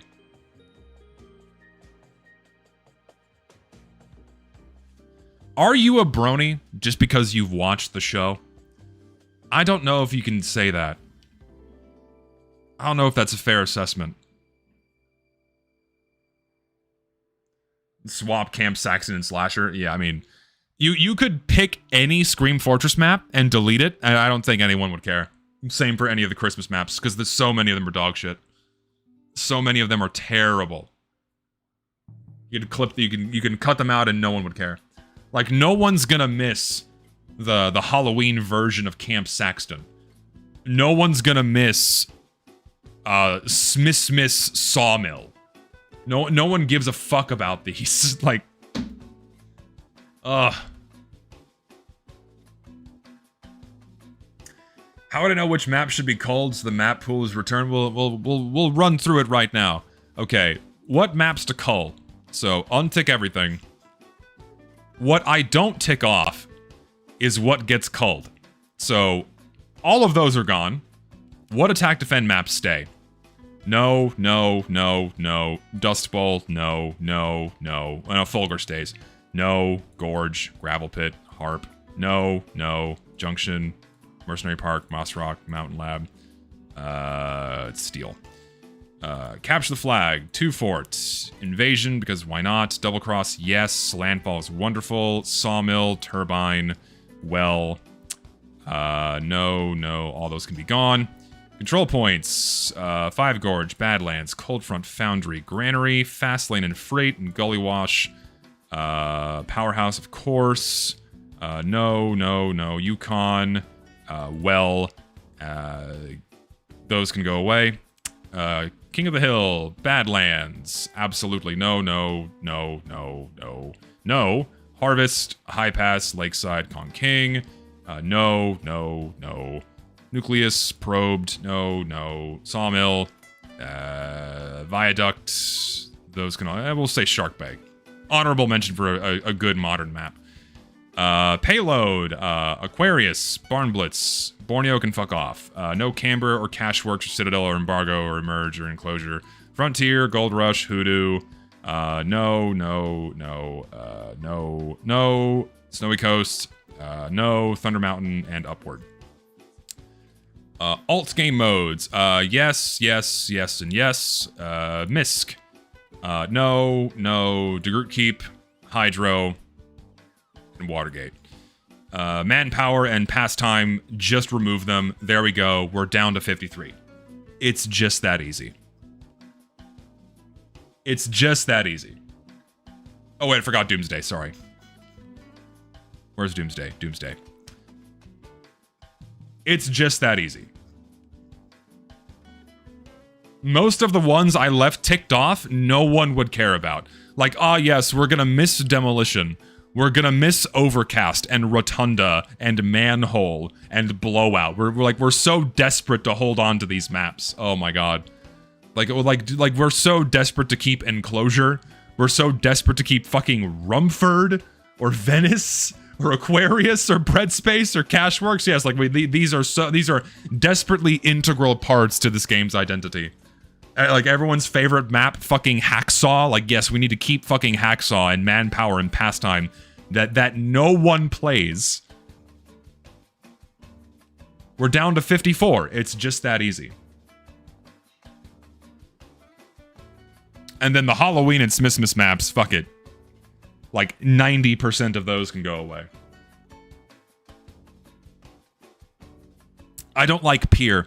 I'm not a fan of Pier. I don't think it should be in the game. I think it was a perfectly fine community server map. It shouldn't be in the game.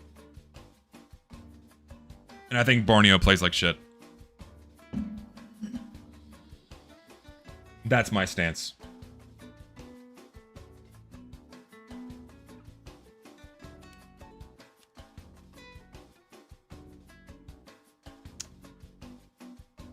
One last order of business before I sign off, ladies and gentlemen. As always, Scrandle. As always, we gotta do Scrandle before I go. We begin with our daily choice. Which one looks tastier? The spicy pulled pork roll or the foot-long hot dog? I'm thinking the pulled pork sandwich. Looks way nicer. That's my choice. No, don't take my embargo. Embargo sucks, man. Is it one of these? Really? It's one of these today? Oh my god. We're doing this today?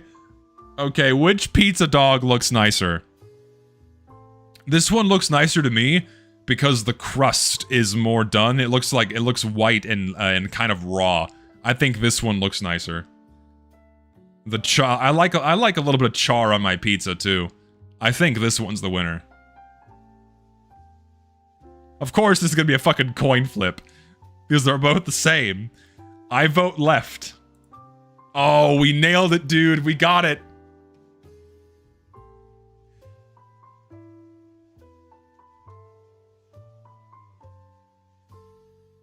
This one has way too many tomatoes. Look at the number. Look at all the tomatoes on this. Jesus. This one's like by default nicer. I like a good Chicago-style dog, don't get me wrong, but this has way too many tomatoes. I vote this one, because this one just looks nicer. Okay, that is not... No. Less than a 2% difference? Really? Come on. Who has that many tomatoes on anything?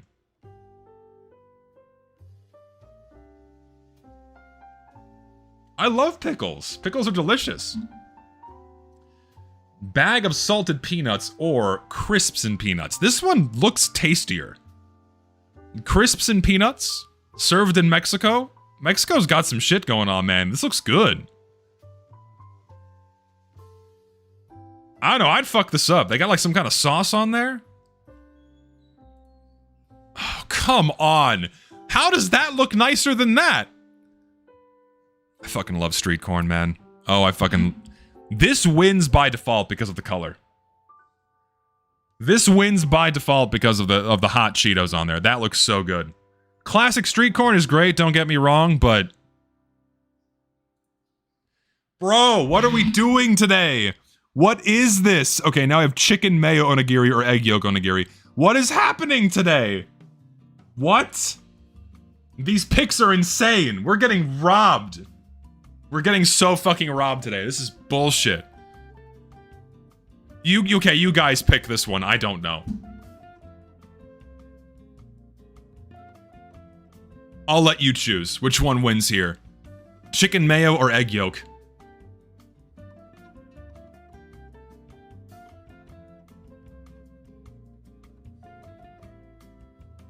Jelly donut. Oh god. Classic ancient instance of localization. Beautiful. The seaweed looks more appetizing. I mean, I'm not a fan of egg yolk onigiri. It looks kind of... I'm sure it's fine, but it doesn't look very appetizing. Yeah, probably the one on the left. Yeah, and it's close, too. It's close, too. Jesus. Fucking... A bag of M&Ms for $5. What is this extortionate price? Or an acai and M&Ms. That's probably nicer. It looks like a parfait. You have like a parfait or like a $5 bag of M&Ms. That's insane. $5 for a bag of M&Ms is it should not be 40%.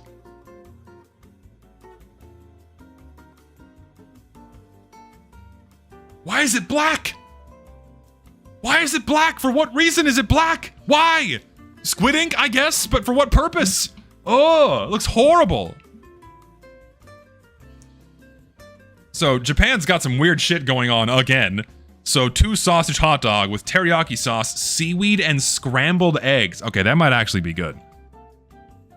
That might actually be good. Versus 3 hot dogs in 1 bun. Ooh. Brazilian hot dog. It's got corn, though. I don't know how I feel about corn. This was a toss-up, man. It's cheaper, too. You get 3 for half the price of 2.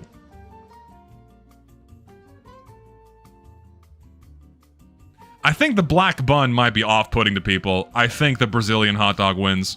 Yeah, the black bun is off-putting.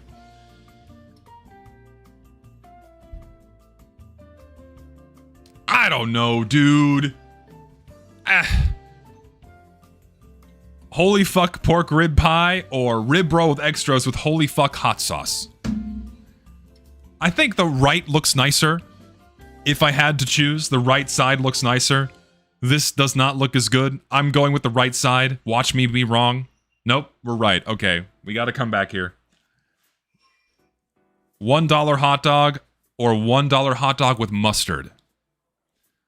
I think the $1 hot dog with mustard is the winner, just because it has mustard. By default. This looks sad. This is the winner. Right? I can't be wrong. I can't be wrong on this one, right? I can't be wrong. Okay, good. There'd be not a chance in hell. Oh no.